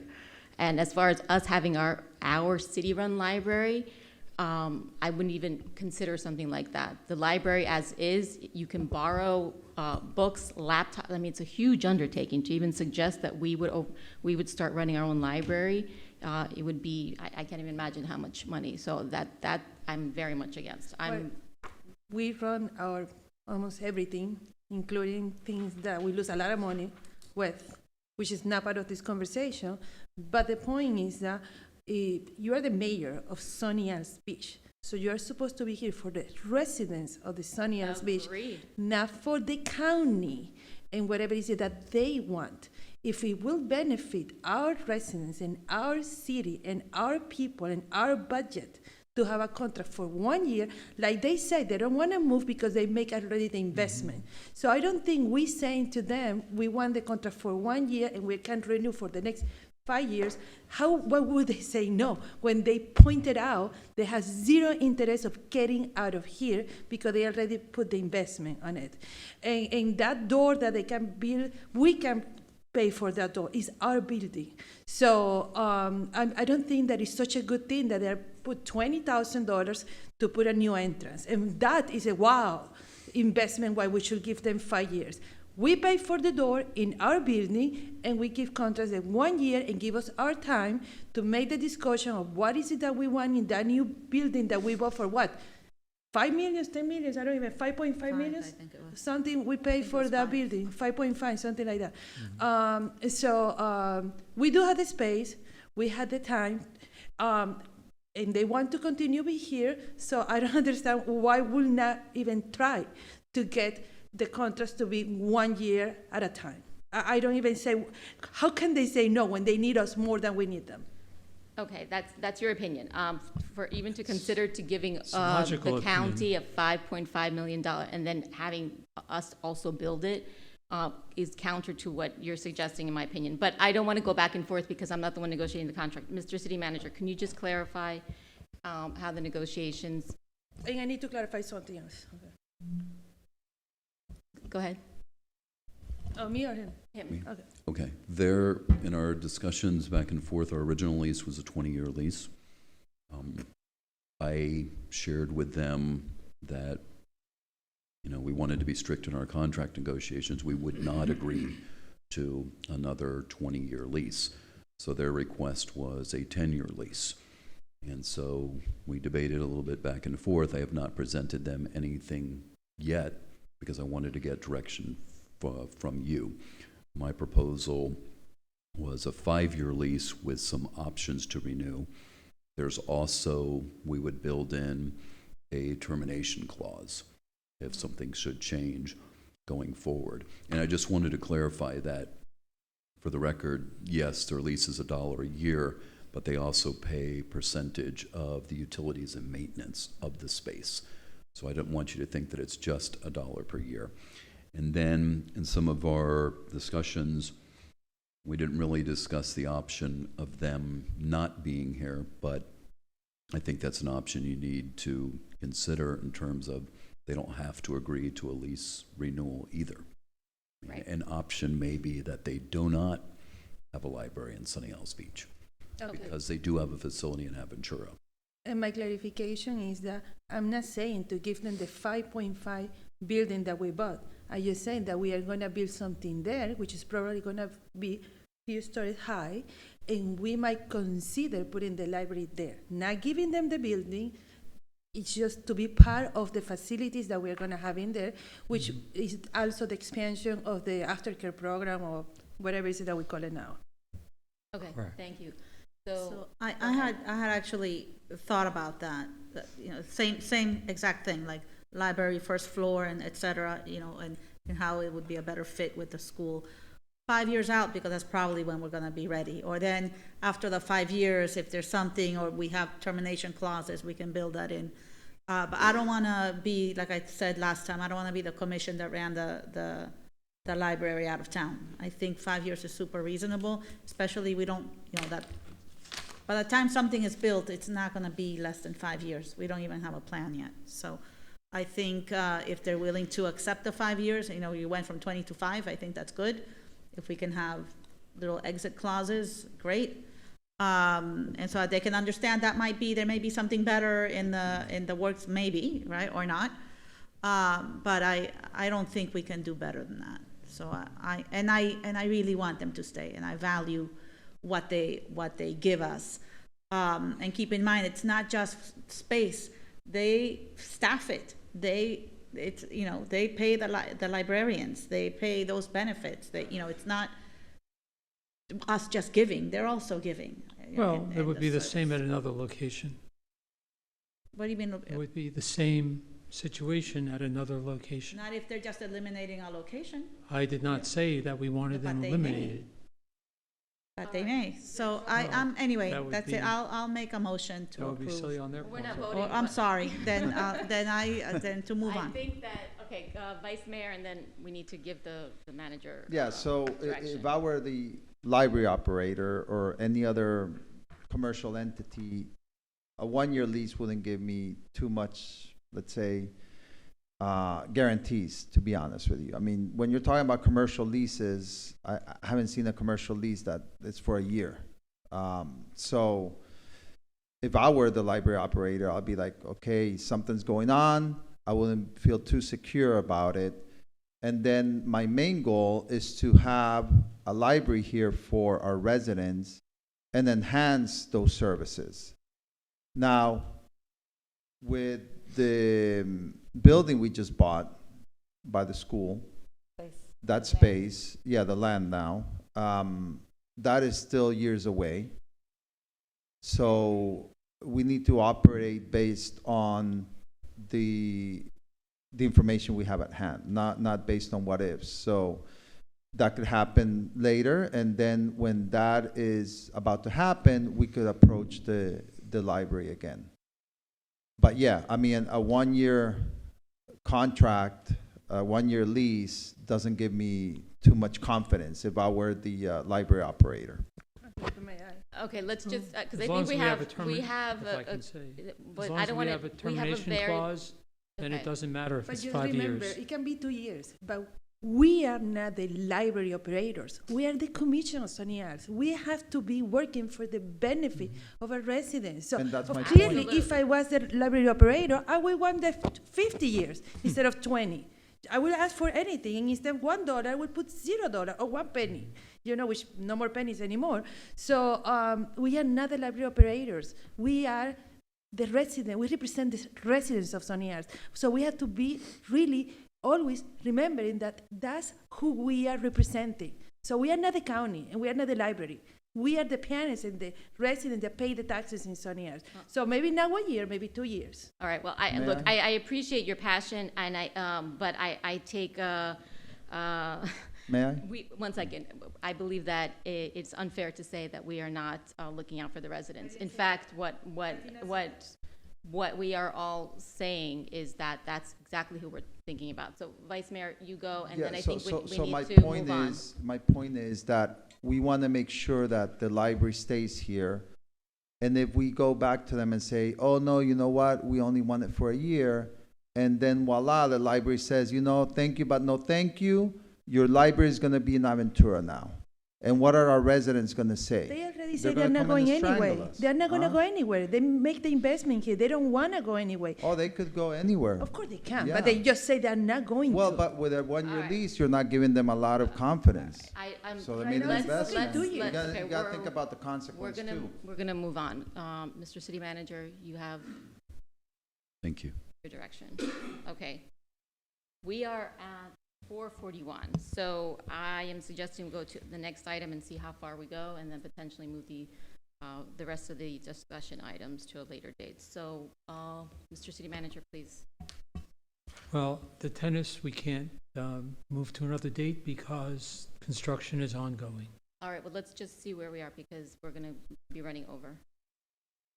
Next one. Mayor? Alicia. Yes? Could we move up the Sunny Smart Daycare, since we have the owner of the business here? And she's been patiently waiting. Oh, well, we have the rabbi too. He's got his item. Is that his next, is that the How next about- item? Continue. Okay, How about okay. this? We'll do the the Bella Vista parking, and then we'll move, and then we'll move that item. Okay, perfect, yeah. If Yeah, everyone's let's in do that. agreement. Okay? Yeah. All right. Go ahead, please. May I? Where was it? Okay, Mayor, Vice Mayor, Commission, I actually have a visual that Vanessa will put up for us. If you're all familiar with Bella Vista Bay Park, the parking lot has a small space to the west, which is on the left side of the screen, that is green. It's just a green open space. The city maintains it, and this is a leased parcel through FDOT to us. In exchange for the lease, we pay them 40% of our parking revenue. Rabbi Kaller, after opening the Chabad adjacent to, and the school would like to build a playground in that grassy area and a community garden. They would, I believe, pay for the build out of the playground. We would have to sublease it to them. We would have to have insurance. We would have to have a lot of legal things that Alan will work on for us. But I needed to know if that was something that, before we go too far down that road, is that something that the city commission is interested in pursuing, number one. Number two, I just want to make sure that you understand FDOT's requirement is that it is open to everyone. Mm-hmm. So if it's open, it's open. It's not for the private use of the school. So let me just ask, because this isn't ours. Correct. So what happens if they want to take it? Everything invested is lost. Right. At I any just want to make time. sure on the record that we say that. Yes, and as you recall recently, FDOT did take back Right. under the William Lehman ramp for some work. So it would, if we were to do this, Rabbi Kaller would have to understand that he is doing this with that jeopardy of losing the investment if that were to happen. All right. Vice Mayor, you look like you wanted to say something. No, just wanted for clarity purposes. So we're talking about the grassy area where the water is, right? Correct. Okay. And it would be between the fenced. two highways? Between the between the two highways and west of the parking lot. So between the water and the parking lot. Right in front of the It would be water, yeah. fenced off. But again, if it's open and anybody's in there, anybody can be in there. Who's managing the community garden? It would 100% be So the Rabbi's group. they would That have would to be part of invest? our sublease. Okay, so they have to pay for everything associated with it. Yes. Okay. Same with the playground. If we were to do this, they would maintain the playground as well. Okay. I believe the Rabbi Kaller would like to address the commission. I know this is a workshop, so I would like to make a motion if necessary to allow him to address us and to say a few words. I agree So, with that. okay. I don't want to keep going May with I, this. Yes. I mean, I communicate with Rabbi Kaller in advance. Uh-huh. He understood that he was not Right. allowed to speak at this meeting. If you have any questions that you would ask him, I think I know the answers. Yeah, let's try it this way, and then Okay. if you get stumped, Susan, then, I mean, I can advocate for him. I can tell you how passionately he wants this. His school is full. They need the space. They're currently trying to, squeeze into the little patio area. It's definitely a need for their school. so they would no longer be crossing over to Gateway? So they're currently crossing over Gateway just for the garden. Previously, they were crossing over to Gateway for, the playground. actual park area. I don't believe they're doing that anymore. You do? Okay. Can we allow him to So just yes, address it the would, commission? it would solve that problem Okay, of them walking to Gateway. okay. Yeah. And this would be this would still be a public space. It would be FDOT requires it to be a public space. So- Rabbi Kaller and I have had extensive conversations with FDOT trying to find a better way. We wanted to bifurcate that area out of our lease and lease it directly to him so that we had no responsibility and he could do whatever he wanted in that space. FDOT would not allow that because they have this rule that if you can't access it, then they can't lease it. So we would have to give up our lease for the parking lot for him to get the green space. And then if we were even to do that, if we give up the lease, they put it out to bid. And then anybody could bid on the space. So working So it that way. If it's snack time and the school is there using it and a family comes or just some guy comes and he just wants to sit there, they have to allow that? Technically, they have to allow that, yes, Okay, for FDOT. right, okay. Do we have any preliminary designs or anything like that? Yes, Rabbi Kaller does have a design, and I could share that with all of you. Okay. It may have Like- changed It's since not our in here? last. It is not in here. Okay, No, yeah. I mean, apologize. if it doesn't cost us any money, It and does. it adds to the community and everyone can use it, then I don't have any reservations. I'm in support of it. It's only going to cost time, Alan's time in drafting this agreement and Rabbi's time to build it. Do we pay Alan by that? I'm just kidding. No. All right, any other? Yeah, and just to note that obviously, a big factor is what FDOT wants. So to the extent even on design, they may have an opinion on it. So I don't want to say completely at the mercy, but They have to we're the lessee, so they're the lessor, so they control a lot of what requirements will have to be in the lease. And it would have to be permitted through FDOT as well as through our building department. Rabbi Kaller has already submitted a preliminary plan to our building department to try to get some feedback. And time is of the essence. He would hope to have it built and done and ready for the next school year. So that's why it's a discussion And item. we know that a playground is allowed, or we don't even know We- that yet? Okay.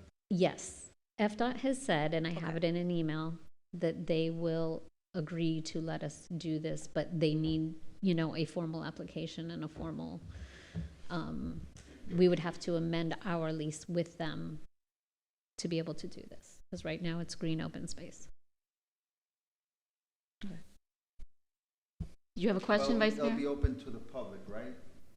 That is FDOT's requirement. The same way that it is right now. Just like the parking lot, anybody can park in the parking lot, anyone should be allowed to access that. So any space in that area that is FDOT that's opened, not fenced off, anybody can go there. Wait, I have a question. I know you're going to provide us with the renderings, but most of our parks, with the exception, I think, of Sampson, close at night. So would this also close? Yes, we So it could wouldn't- close it at night. Okay, just making sure. Yes. Okay.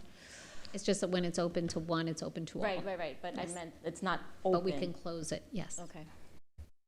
And does this affect our city docks in any way? This would not affect our docks at all.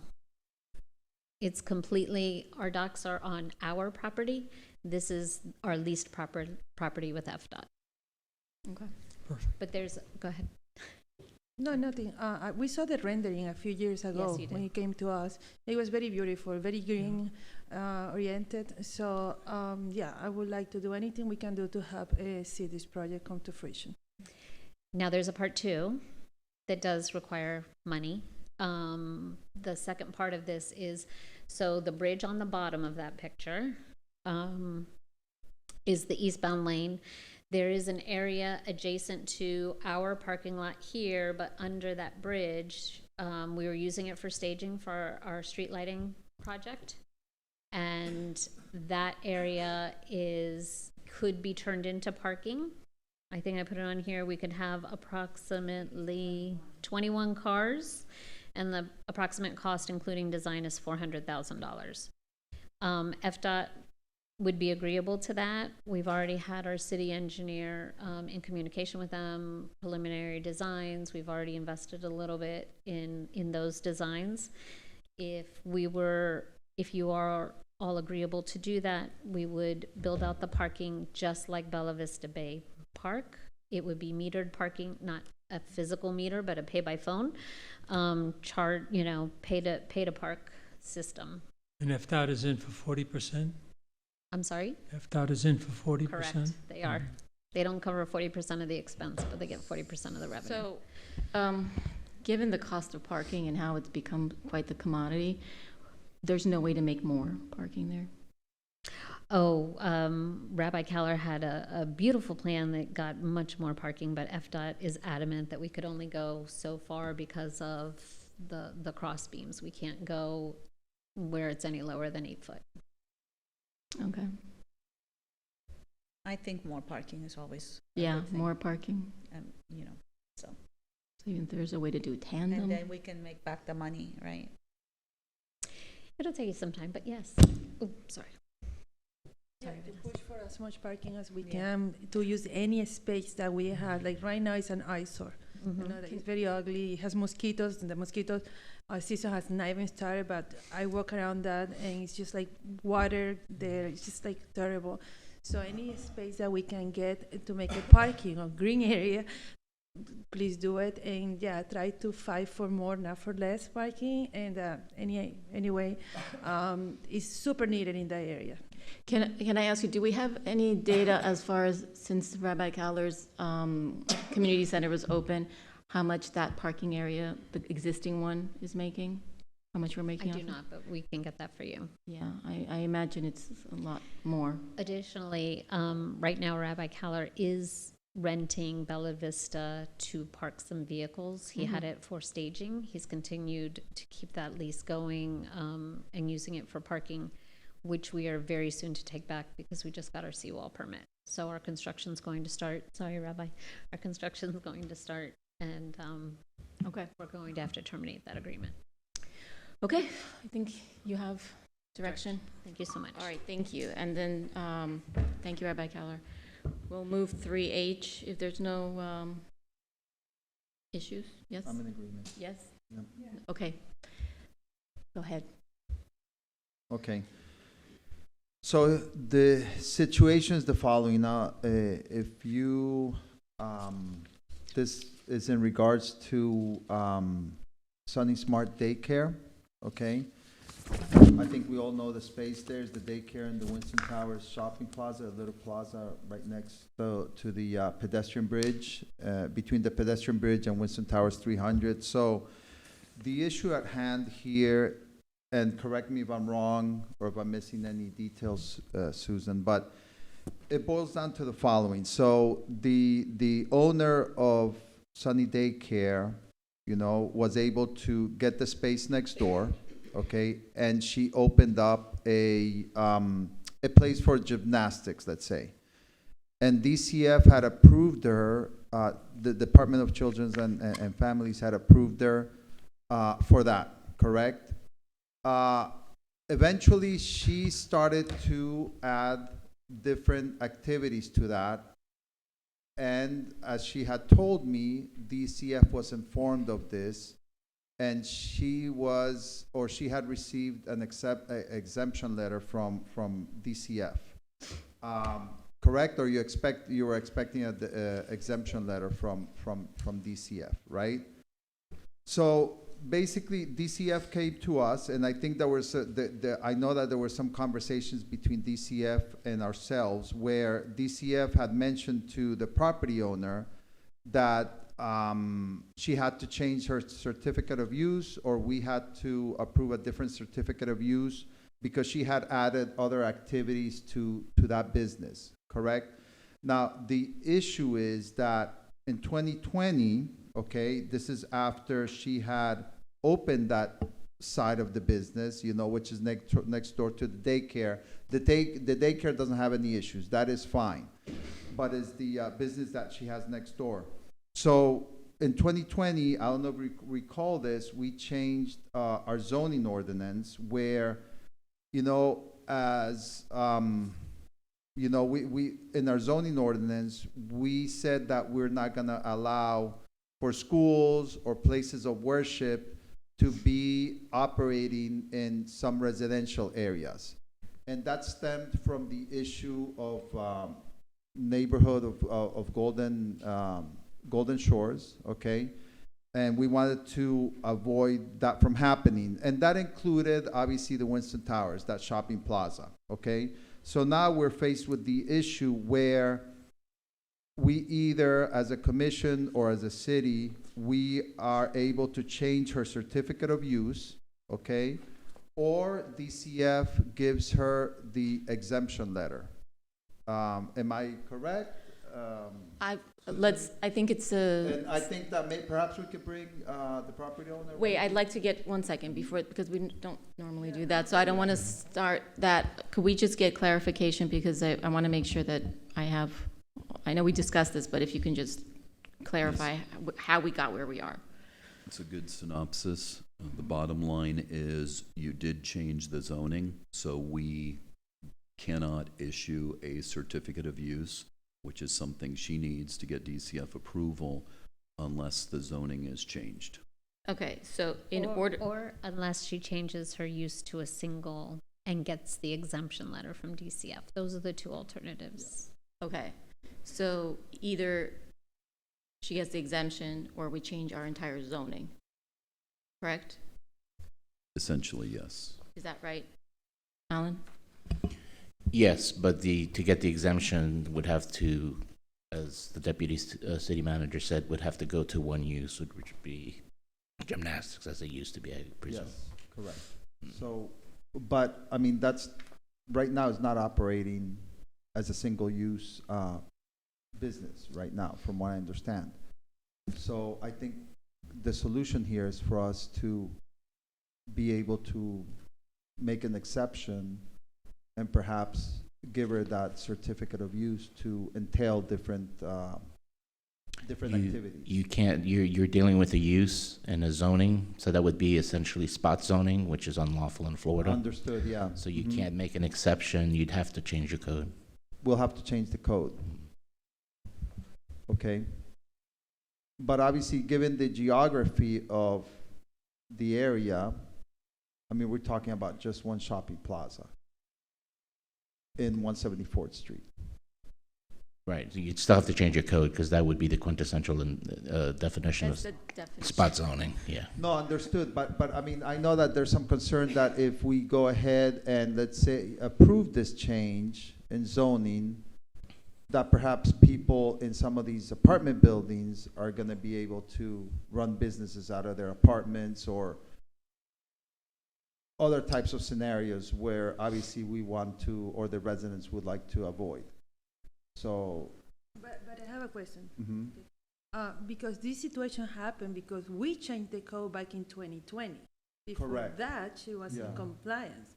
So it wasn't on her making, you know, it's like, this is like a perfect catch-22. Like DCF want our zoning to say something, but that something is not there, and DCF doesn't want to give it also the letter.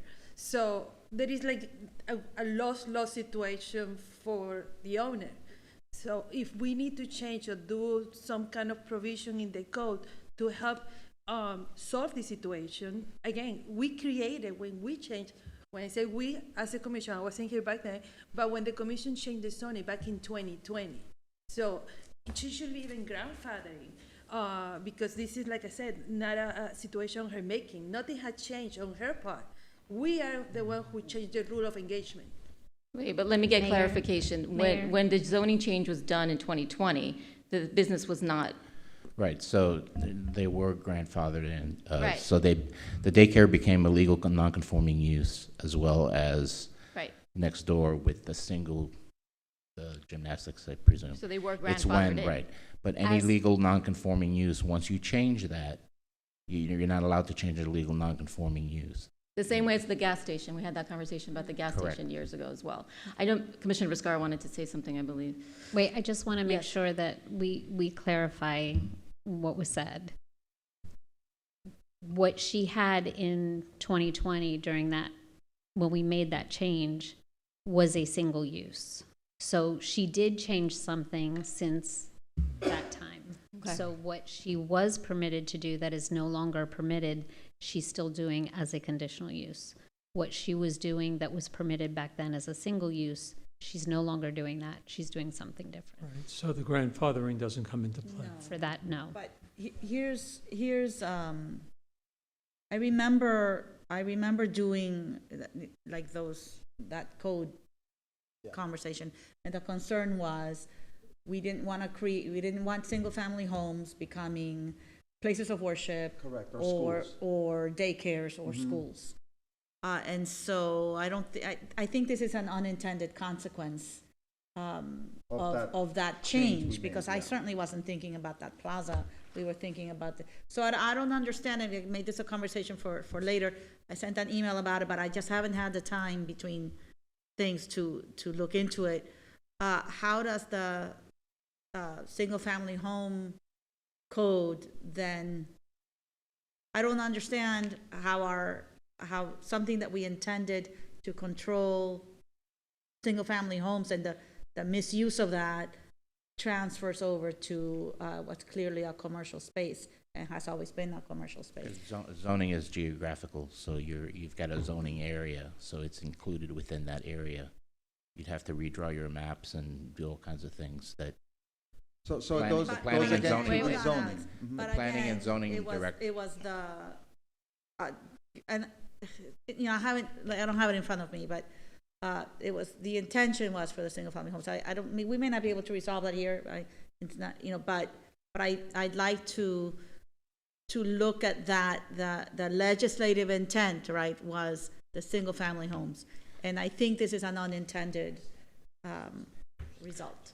So if we can, I mean, and we can look at that, it's just that you'd still have to change your code. I understand that, but I think that that's a way to open that door, because I don't think this is what, it's certainly not what I intended. We were looking to protect those homes. And I don't even know if it's possible, if there's restrictions around that. There may be 100 laws around that, I don't know. But this is an unintended outcome. Yeah, I remember that as well. So I think that the question is, how do we not, and maybe I already know the answer, but how can we tackle this so that this can be solved, because that was not the intention, and yet we don't undo what we did, meaning that we don't open up a Pandora's box where now That would take, I mean, again, you're going to have to make changes to your code as to what those changes are. We'd have to get together with the planning and zoning director. So Alan, we can't task you to figure out a workaround? I mean, we can, the problem is the laws on zoning are very strict, and So find a loophole. well, that's not a good thing. But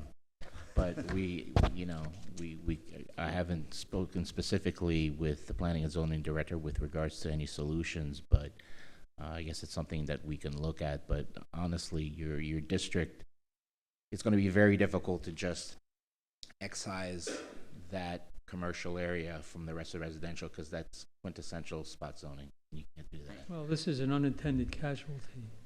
Well, Doesn't but matter, your again, code's your remember, code. she was grandfathered in, so it's not entirely on us either. It's a fuzzy. This is like a, you know, it's a really unfortunate outcome.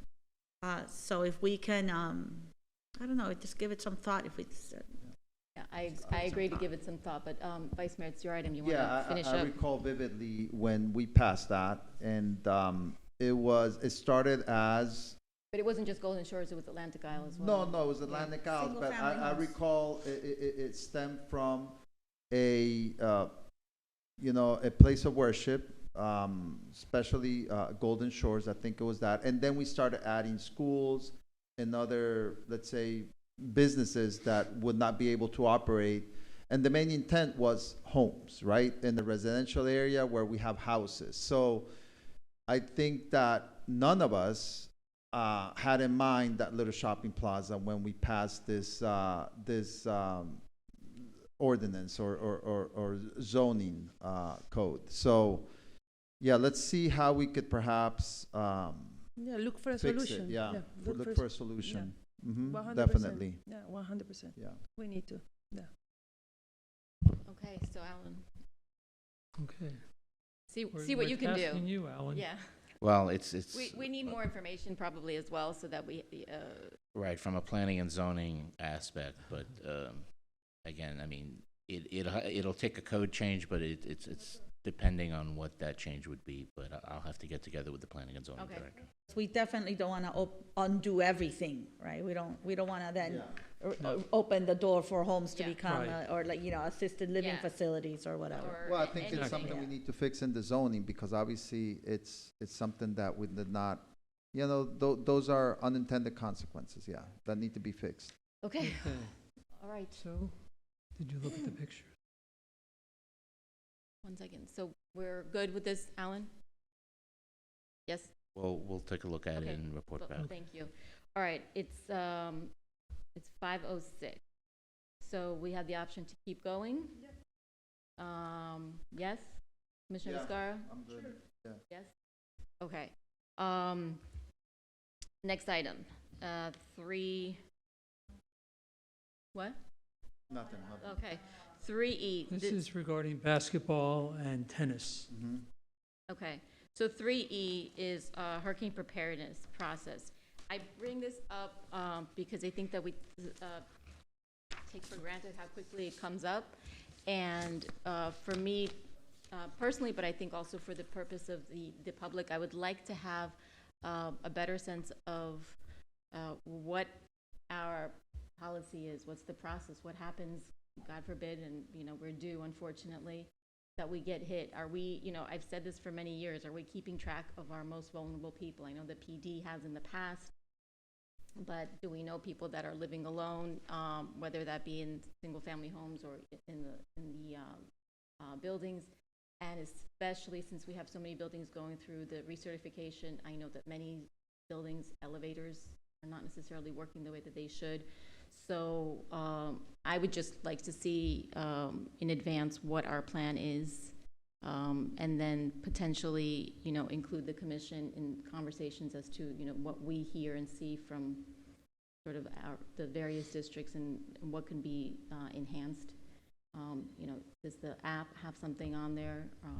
Just a general sense of what's the plan.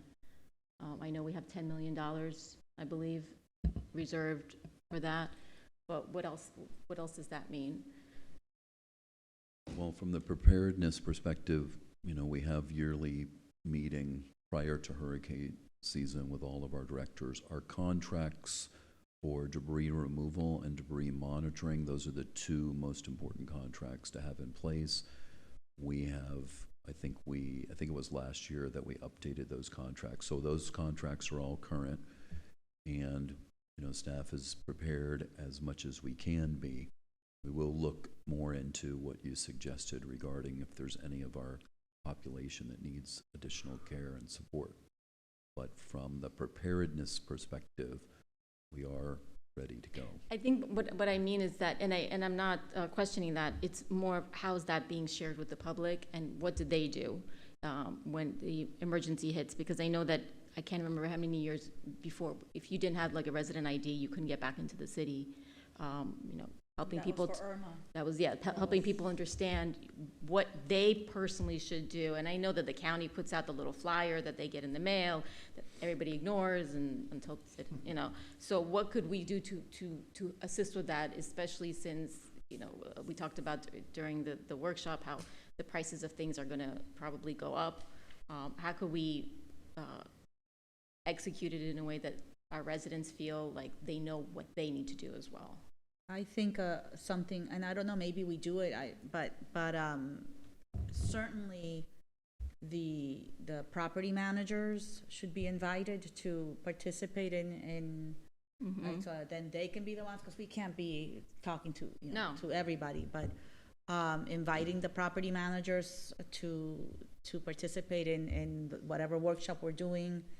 And then remember how I don't make that, does it finally exist, like the master list that I've been talking about since forever? Because again, when Irma happened, and it's like, what number do you have? The office? Well, there's nobody in the office. Right? And well, what about the guard gate? Not everybody has a guard gate. Not everybody has a front desk. All the buildings are different. And I think one of the interns was working on that over the summer. How do we know whether to call? Like if you call Plaza of the Americas, nobody's going to be in the office. We don't have desks in the lobbies. Maybe you'll have, if he's not, underwater, you'll have somebody in the guard gate. So I think that's something that we should have handy, like a list of those contacts, and at least constantly updated, at least a board member, because maybe the security guard's not there either, but somebody needs to, if you have the sandwiches to deliver, right, who do you call, right? So that part is missing. The other thing that I found is, and again, part that we could give to the property managers for them to really drill this home, is nobody's coming if you call 911 because Right. you didn't evacuate. Number one, evacuate. Number two, understand you're on your own. And buildings, we shut down our elevators. I mean, that's protocol. It's like, oh, but what's the, disabled person on the 10th floor supposed to do? They should have evacuated. And maybe we can help them find ways, but But that's exactly what I mean. these Help are the them issues. understand that. I Yeah. had somebody tell me I can't believe you guys turned off the elevators. We're supposed to. We're Yeah. supposed to, and we have so many foreigners who have never experienced a hurricane. They really can't appreciate the gravity of it, and they don't know about shelters, or they don't know. Right, and then So- I would even take it a step further and explore the possibility of our PD getting access to the buildings, the keys, or, some sort of emergency ability to access those buildings. Because if there are people stuck in there and we're the only ones that can get to them, how do we get to them short of breaking down the door? I know years ago, at a more trusting time, there used to be floor captains. So maybe we can speak with the building managers and maybe have them work out within their buildings a floor manager system to make sure that the floors are clear. I Yeah, don't know. Anything really that, no that other way. anything that it invites them to be part of the conversation, I think that we are all in support of. I know that they're not necessarily going to all come, but let's just try to make it as easy as possible. And like I said before, go to them, make it so that we're going to include them. In years past, we've done a hurricane workshop. I think all of you have attended, and we could do that again this year and invite the property managers and review everything that you're discussing now. Right, and then I also know, I don't want to belabor this because I think it's a bigger conversation. There's something that has been brought up in years, is that the vulnerable population is supposed to register with 311. But by definition, they don't know that because they're a population that maybe does not know how to do that. So how could we facilitate some sort of additional communication, or maybe the next resource fair? I don't know, but I'd like to just get suggestions from you all. We should probably do it before the next resource Yeah, fair, but exactly. I'll talk to the media and CCS team and see how we can work on something. Yeah, June will be here the before we know it. Media does have a whole, pre-hurricane plan where they're getting out the information, and we can beef Right. that up. Yeah, because I've had people call me from New York saying, I need someone to check on my mom. And is she registered? No. Okay. Anyone else have any input? No? Yeah, so, talking about the elderly and people with special needs, I know, correct me if I'm wrong, that we used to do wellness calls from time to time. Perhaps we could reinstate that. We did that during COVID. We did that during COVID, yeah. Correct, Mhm. while we were shut down during COVID. It's yeah. a lot of staff time. It's a lot of staff hours, time, because yeah. you make one phone call and it could take an hour because they want somebody to talk to, so. Correct. Is there a way where we could perhaps, in those times of emergency, hire a company that does that type of stuff? I mean, is there other options where we don't have our staff tied down doing that type of work? We can look into We could it. look into I it. think There's it's gotta going to be- be something in the form of, they need to register for it. Correct, And we yeah, can do correct. better outreach of going Uh-huh. to the condos and trying to get people to register there. But if they don't, there's no way for us to know Yeah. who that is. Yeah. And then I think that residents, especially people that are elderly, have special needs, have some sort of issue, they need to heed the evacuation orders. I mean, that's extremely important. So I think that's part of the education. Maybe we could scare them and show them I'm images amazed of at other how many places, yeah. people don't evacuate. No, it's incredible. It's incredible. It really is. And then one of it's always been a concern, and I'm always super nervous about this. Like, the people in the condos and their balconies, they just don't put their items inside. And I know that legally we cannot do anything. If we could, it'd be great, because, those flying objects are weapons, basically. But is that true? We can't do anything about that? I mean, we had I discussed it think- before. I mean, if we could do something, I think that you can't just, but also if we have these workshops with these property managers for the buildings, and we make these residents aware that, listen, you cannot leave your items outside, and they're responsible enough to bring them in. You're always gonna have those that don't bring it in.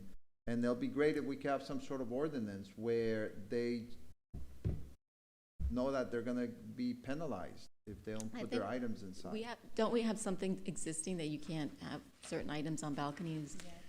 Yeah, I'll have to look. Enforcement becomes an issue, obviously. Right. If you're battening down the hatches because a hurricane's coming, you don't have code enforcement people looking out at citing people for stuff on balcony. You just won't be able to enforce it. Right.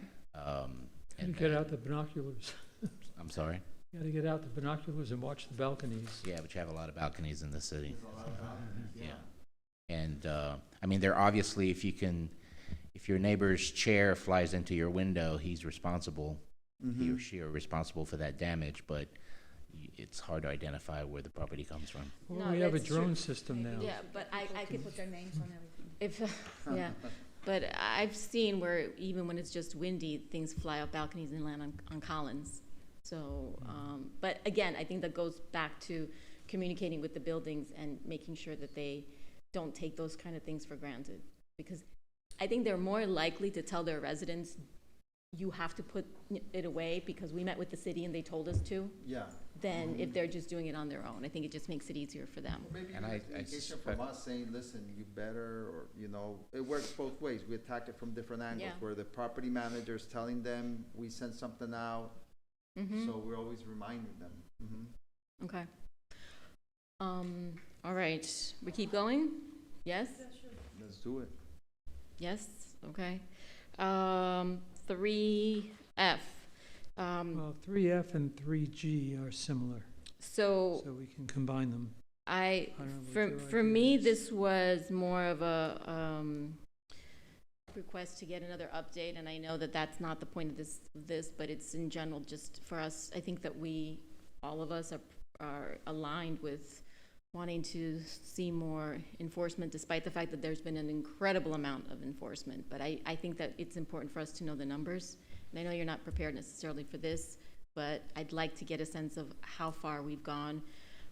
I know that the school has almost eliminated all of their green space inside, which is fine because that's where the rodents used to be. But they can't have enough for the scooters. So it feels like with every scooter that's registered, there's 2 more scooters to come.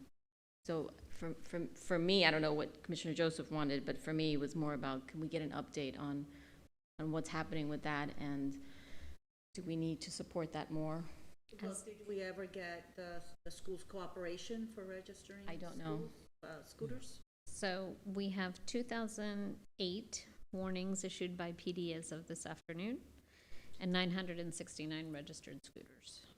And as far as the school, they will help get the word out, but they are not going to enforce. There's nothing that they can do to enforce.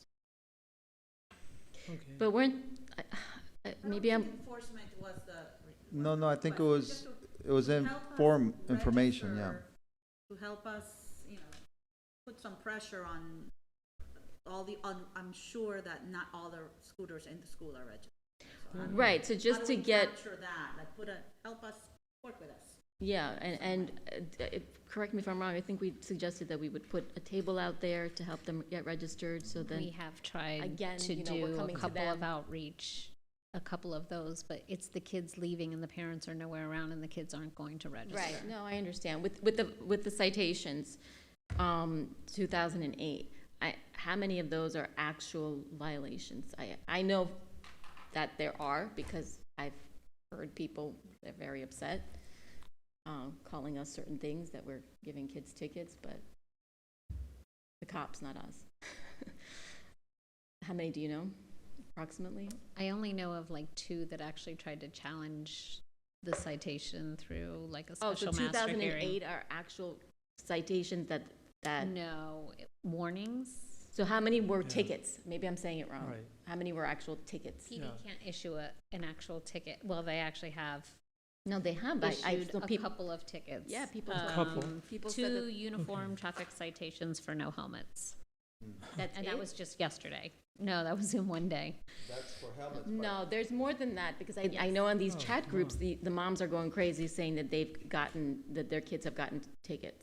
They say a lot of things. You think that why would they go, what did you want So to say? just to clarify, so those tickets were issued for no helmet. Can we issue a ticket, a citation, I think the ordinance says yes, for not registering Yes. the scooter, and then the final, let's say, penalty if they don't comply, we could even take away the scooter. I remember Yeah, that. the uniform citations that the deputy city manager was referencing, that's under state statute. For So helmets. that was done by Okay. PD. All right. And we have our ordinance, which mimics in a lot of sense, but also adds quite a bit more. So you can cite somebody for not registering, but then you have a difficulty in knowing who to cite. If you stop a 9-year-old with a scooter that's not registered, what do you do? Okay, That's so the my, problem becomes in And then we're on social in media. enforcement. Well, But I know that we've had our first cases come to special magistrates, so there have been, it was a particular individual, and I think there were at least 4 citations from our ordinance, but I don't know, for that particular individual, but I don't know how many total. For not Hey, No, registering. no, for helmet So violations. my point is that could we incentivize more registrations? So could we do another push? Because it seems somewhat unfair. You know, you followed the law, you registered, and now you get the ticket, but the person that didn't gets to, not get a citation. So if you registered and you didn't wear a helmet, we can give that 9-year-old a ticket. But if that 9-year-old's scooter is not registered, we can't do anything. Correct? No, I believe they are actually registered or not. If you're not wearing a helmet and you're under the age of 16, you're Mhm. getting a UTC. Okay. And Okay. they are calling parents and making parents come out to the site. And how about if there's 2 kids on the scooter? I don't have any input on Okay, that. no, Sorry, I know, we I weren't know. prepared. okay. Yeah, so- go ahead. Go Yeah. ahead. So I had asked, how do we go about following Key Biscayne and banning these scooters once and for all? And the e-bikes on the sidewalk? So that one's a city attorney. A ban is a bit more complicated. Well, let's follow Key Biscayne. How did they do Well, it? Key Biscayne is a different scenario. They had to go through the county because of Camp Hamlin Boulevard, which is the county's. So the county had to pass an ordinance on scooters, and then they went ahead and did that pending, hopefully, a legislative push to change but there's nothing on the radar for that. It comes down to enforcement. I mean, if you want to ban them, we can try to do that. You can't do Collins. You can ban them someplace else. The problem, you still have the same enforcement issue. So if you have the same 9-year-old riding the scooter down the street, you're not supposed to have a scooter. What do? We take away the scooter.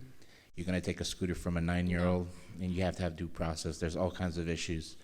You start confiscating scooters from a 9-year-old, leave them stranded in the street, that's going to be a bad situation. And that's what the problem is enforcement. And I can talk to the police chief in Key Biscayne, I know him. But my understanding is they're giving out warnings, just like we are. So they have a ban, but they're not banned? They are banned, but again, what do you do? But they're not, but they're still on the streets? I don't know. I was in Key Biscayne not long ago. I mean, not recently, but I still saw them. Well, that's the point. I think that's what Yeah, I the still saw attorney's saying, scooters, that yeah. the ban is in place, but it's who's going to listen to it? And if we Well, have If you're so, breaking the law, then you're actually breaking the law. So is the 9-year-old who didn't register. right, So is our 9-year-old who didn't register. The issue is not how do we catch them. The question is, how can we get the community to buy in? Yeah. We're not. We- We've We- tried we and have to- tried. and we- It's we not have to- going We anywhere. continue to try, and we're And we making have progress, but residents I getting share your run down. frustration, Jerry. I share your frustration. No, it's not frustration. We're having residents run down. I agree with by you. bikes and scooters. I'm frustrated by that. I haven't gotten hit, so I can't tell you I've gotten hit, but I share your frustration. I share the concern of the residents. We're not protecting our city like we Well, should be. And how can we? We When have even to if you put ban a it. ban on them, even- and then, we have the same problem. It's the No. same problem. no, because then it's a different degree of breaking the law, once it's banned. But the outcome is the same. You're taking a scooter from the 9-year-old, from the 10-year-old. Well, the parents have to show I their don't like it, face. Jerry. I'm not trying to Well, defend the it's- situation. I just think I think the answer is getting Okay, people to buy so in. then, once it's banned, and you have a 9-year-old on the scooter, that has to go back to the parent, because the parent is not taking control of the child, okay? That's So the true thing even is when to you draw don't out the ban it. parent who's not obeying the law. Well, that's what In we're that doing regard- now. The citations In go that regard, we're to. protecting our Yeah, residents. but I So think we that- need to protect our residents. I think that you're missing the point that the attorney is saying, that while we would love to just ban things that don't work for us, ultimately, if we don't have buy-in from the community and we have 900 and something scooters registered, guaranteed we have Well, 3 times as buy-in many, from if the not residents more. who are walking on the streets and they can't And walk on the sidewalk. of course, it's So a let's fill the problem. room with residents that are afraid to walk on the sidewalk because they're That doesn't afraid they're going answer to the get. question of how knocked are you down. going to enforce it? If right now what we're doing is, which I think we're doing a lot, but How do you stop people from breaking into houses? I mean, if someone is breaking the law, okay, you have a law. If someone wants to somehow defeat the law, they have to pay the consequences. right. Okay, But to the so it attorney's goes with point, anything. You cannot compare a It goes 9-year-old with on a anything. scooter and So someone if breaking you in have a someone's 9-year-old house, on the scooter, you have to have the parents. which we're come currently down. doing. Right, the Well- citations go to the owner of the scooter, which are the No, parents. but it has to be more immediate. See, we have enforcement, but we have enforcement with no penalties. We have to really, Well, we have to- fines and in we have order the to special protect our magistrate residents, We process. have to take control of the situation that we're not doing. And we're just letting it go on, and someone is going to get severely injured, and I'm trying to have that not happen. But you only have certain authority to enforce laws. We can't So go on- knocking On our down. inner streets, I understand about Collins, but on our inner streets, we have the full ability to ban scooters, correct? If you want to ban them, you can try to. Okay, so let's do a resolution to ban scooters and e-bikes on our sidewalks in Sunny Isles. Jerry, we've had this conversation many times. So if we do that, they're not supposed to be on the sidewalk as it is, right? Supposed to be on the street. So Well, then- we made a Well, line but on the hold on, sidewalk, let me which speak, was okay? Let me insane speak, to Jerry. me. So then what's the alternative? They have to be on the street. We've had this conversation 100 times. And do you want to be the commission that put the 9-year-old on the scooter or on the street? That's up to the parents. I agree with you, but if clearly the parents are not getting it right, are you gonna make it worse by putting the kid on the street? This is the same kid that I understand, maybe hitting the senior citizen on the sidewalk, right? And I get that. It's not like I don't understand that, but the problem is. I don't want the kids on the parents. street either. I want them off the scooters. I want the scooters too. gone. Me too. So then, we have to take a stand. We have to pass a resolution to ban the scooters in Sunny Isles on our inner streets. And if someone is on Collins on a scooter, eventually they're gonna leave Collins. Once And they do leave what? Collins, And do what with it? And then they have to carry it? whatever they do, if it's an inconvenience, eventually they'll start walking. It's not a practical, It is practical. not, Yeah, but, okay. you have to take a step in order to get to the end result. Okay, well, I see your point. However, I don't think it's practical, and I we believe it have is practical. consistently have Doing have nothing tried- is. We are is- not doing nothing. In fact, We are that's doing the nothing. reason I brought this up, is We have because no I. solution. Can I finish, please? I understand that you're very passionate, and I agree with you that this is a problem. However, banning scooters on the sidewalks and interior roads and pushing them out into the street is going to create a problem. Pushing out them of, out- That was not my that is- intent, to push them out in the street. I want them That's the gone. alternative.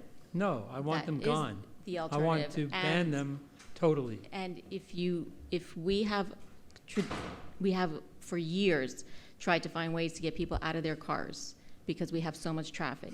And so I've had so many parents say to me that this is how they're able to get There's their kids to, something let me called finish. legs.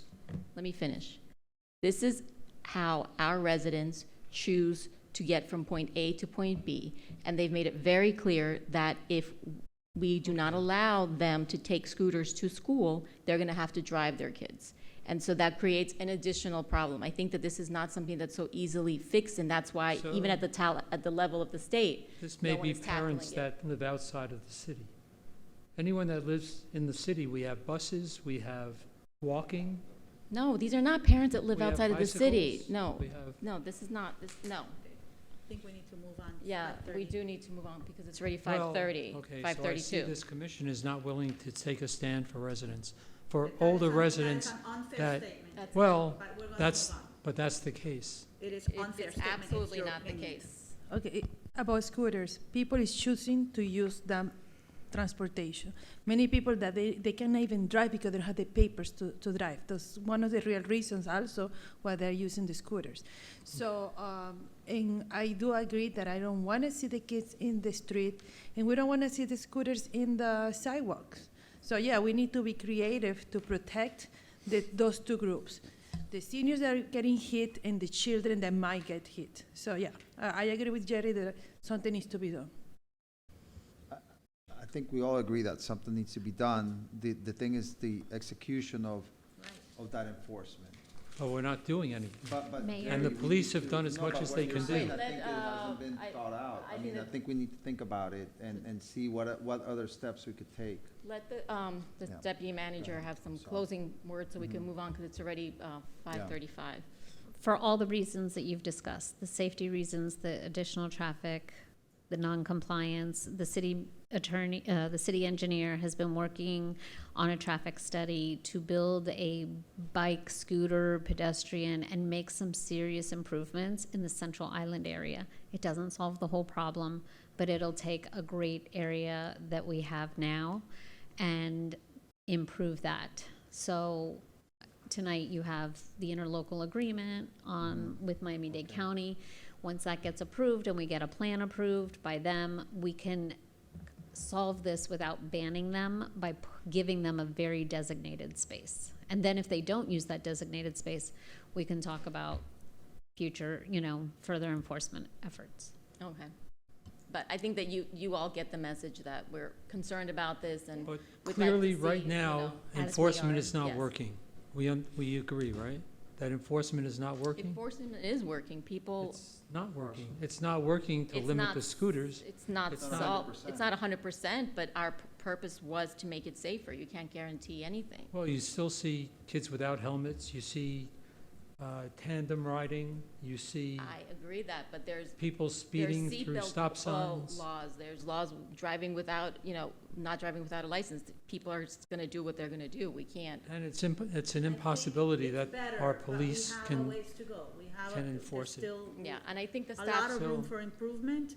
it's unenforceable. It's It's unenforceable. very, yeah, I agree. It's Okay, difficult to it's unenforceable, manage. and someone is going to get injured severely, unfortunately. Okay, it's 5:35. Are we going to keep Okay. going? What's left? We have sidewalk enhancements and tennis courts. All right. Okay, so the sidewalk enhancements is very quick. I would just like the city to have some inspector go through the entire city and mark broken sidewalks for replacement. We have a lot of trip hazards that I've been hearing. I don't think you're going to get any pushback on that. Are we in agreement? I agree.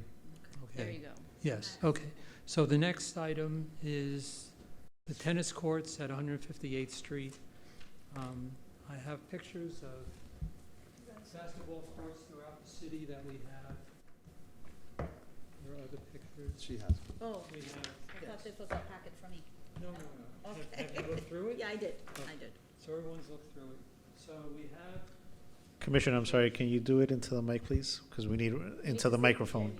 Down. so we have pictures of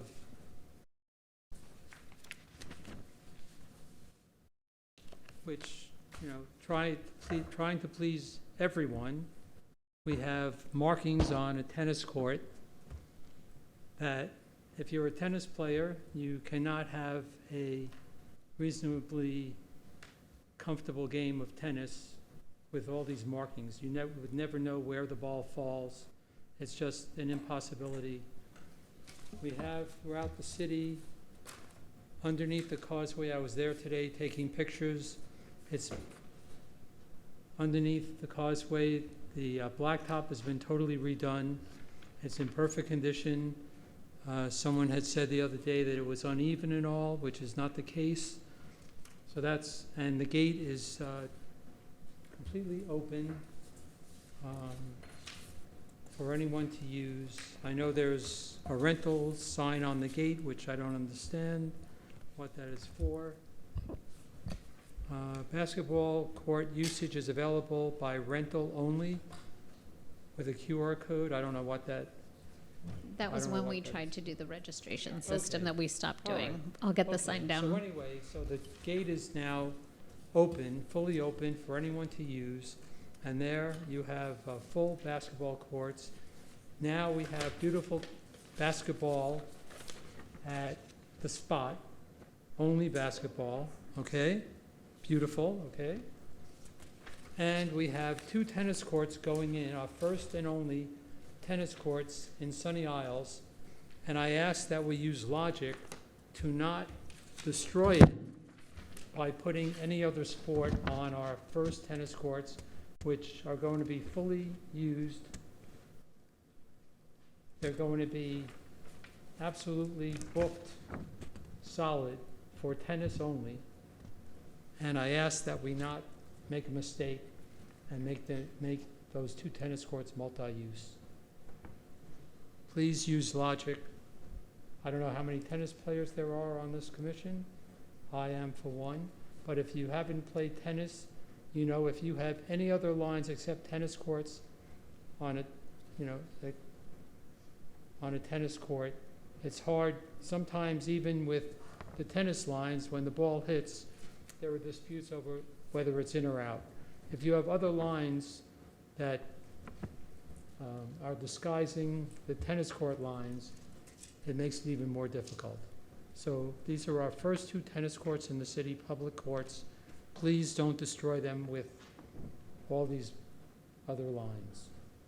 So Jerry, when you suggested that we put tennis courts at Heritage Park, why would you suggest that if we're gonna have tennis courts on 158? Okay. Because you're going to see when we have these courts, the demand is more than you're thinking. I understand. So, Okay. but I feel the So- same way about basketball. Okay, but you It's have, okay. look at these I get beautiful. it. But just and like you said, wait, Jerry, and I hold on. didn't even Just say, like you said, you on have both indoor ways. basketball, you have indoor basketball at Pelican Park as well. Because it's Okay. high demand, but okay, Okay. I don't share So you your have passion. 3 areas, yes, because, and then, so let me ask you, at Plaza of the Americas, you have tennis courts, correct? Yep, And do you have basketball? yep. Okay, so then And you guess, should. and guess which one is used? The basketball. I- And guess whatever, which I'm one just is empty saying. with 800 I'm units? just saying. The tennis I court. think it's hard to base this on personal experience, because then if I had it based on my personal experience, I don't play either, so. No, I don't uh, play tennis, but no, I can tell you no, I the agree. Plaza courts I think that, are have a good backhand, Jerry. I do. If I may, I can tell you the Plaza tennis courts are Okay, I don't know what the generally not. condition is, I don't know what they are. I can tell you Okay, it's already and then another 800 thing, units. liability-wise, Alan, can you please explain for us, if you have a basketball court, a basketball pole on a tennis court, does that turn out to be a liability for the city? I would not want to answer that. Well, Oh my gosh, Kinda no, subcommittee answer that. let Commissioner Stewart ask her question. We had a lot of conversations, very long, about Intracoastal Park for years. We make a promise to the people of the area. Originally, it was not even gonna be considered tennis. It was gonna be a multi-purpose, Originally, if I multi-purpose. remember, you wanted just green space there. Yes, I do. Yes, I just want a green spaces, right? Because that area we want to keep it residential. So after a lot of conversation, a lot of discussion, we got to the rendering that it got approved. I understand that the need for more tennis courts, and we have a big space under the causeway to do so. Actually, if you want to propose to change the basketball court that you have right now there under the causeway to a tennis court, I'll be so happy to help you do that or move that on, okay? But what we decide that we are doing over there in Intracoastal Park, after a lot of, I don't want to say fights, let's put it discussions, I think we are all in agreement, okay?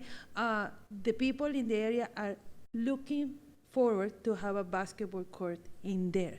And I understand the frustration about the need for more tennis courts. But you know what? It's not the reality of the majority of Sunny Isles. Almost every place has a tennis or multiple tennis courts. Like where I live in Poinciana, we have 4 tennis courts. We're having a tournament. Do you have basketball? No, we don't have a Oh, no basketball. basketball. So we have multiple tennis, and we're having a tournament with the neighbors in the next few days. So I understand the need, but we need a lot of things, okay? So that was designed, discussed, approved, and it's moving forward. So I'm okay with the way we have it right now. Okay, Commissioner, Vice Mayor? Yeah, I think, Jerry, that the picture you showed us, how many courts are there? There's There's a- basketball, there's How many tennis, sports are hosted and there? I believe it's pickleball as Yeah, well. okay. So we're gonna So have you have 2 a lot of courts lines. in one, Right. dual use. Okay. Listen, the demand for basketball is high. I mean, it's great here. Pelican, you mentioned Pelican. I mean, a lot of scheduling goes on there. So that court is, for somebody that just wants to, play pickup game, it's very hard. So right now we have underneath the causeway that just got, let's say, redone. And then we will have the one on 158. So I think we could give it a try. If it doesn't work, then it doesn't work. We could then decide what to do, but let's not kill it before So we let me start. a- Let's give it a try and see how it can work out. So let me ask a question. Stan, I'm going to ask you a question. So if we're going to give it a try, is it easier to give it a try with the basketball court not installed and then install the basketball after, or to remove the basketball poles?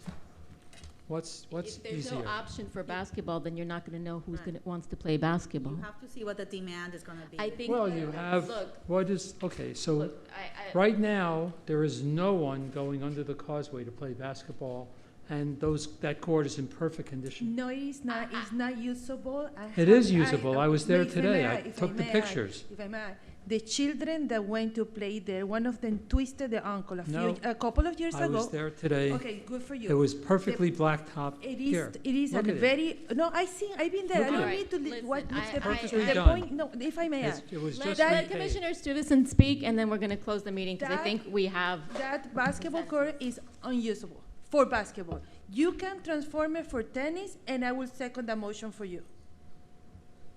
Okay. With that being said, meeting adjourned. We will see everyone at 6:30. Thank you.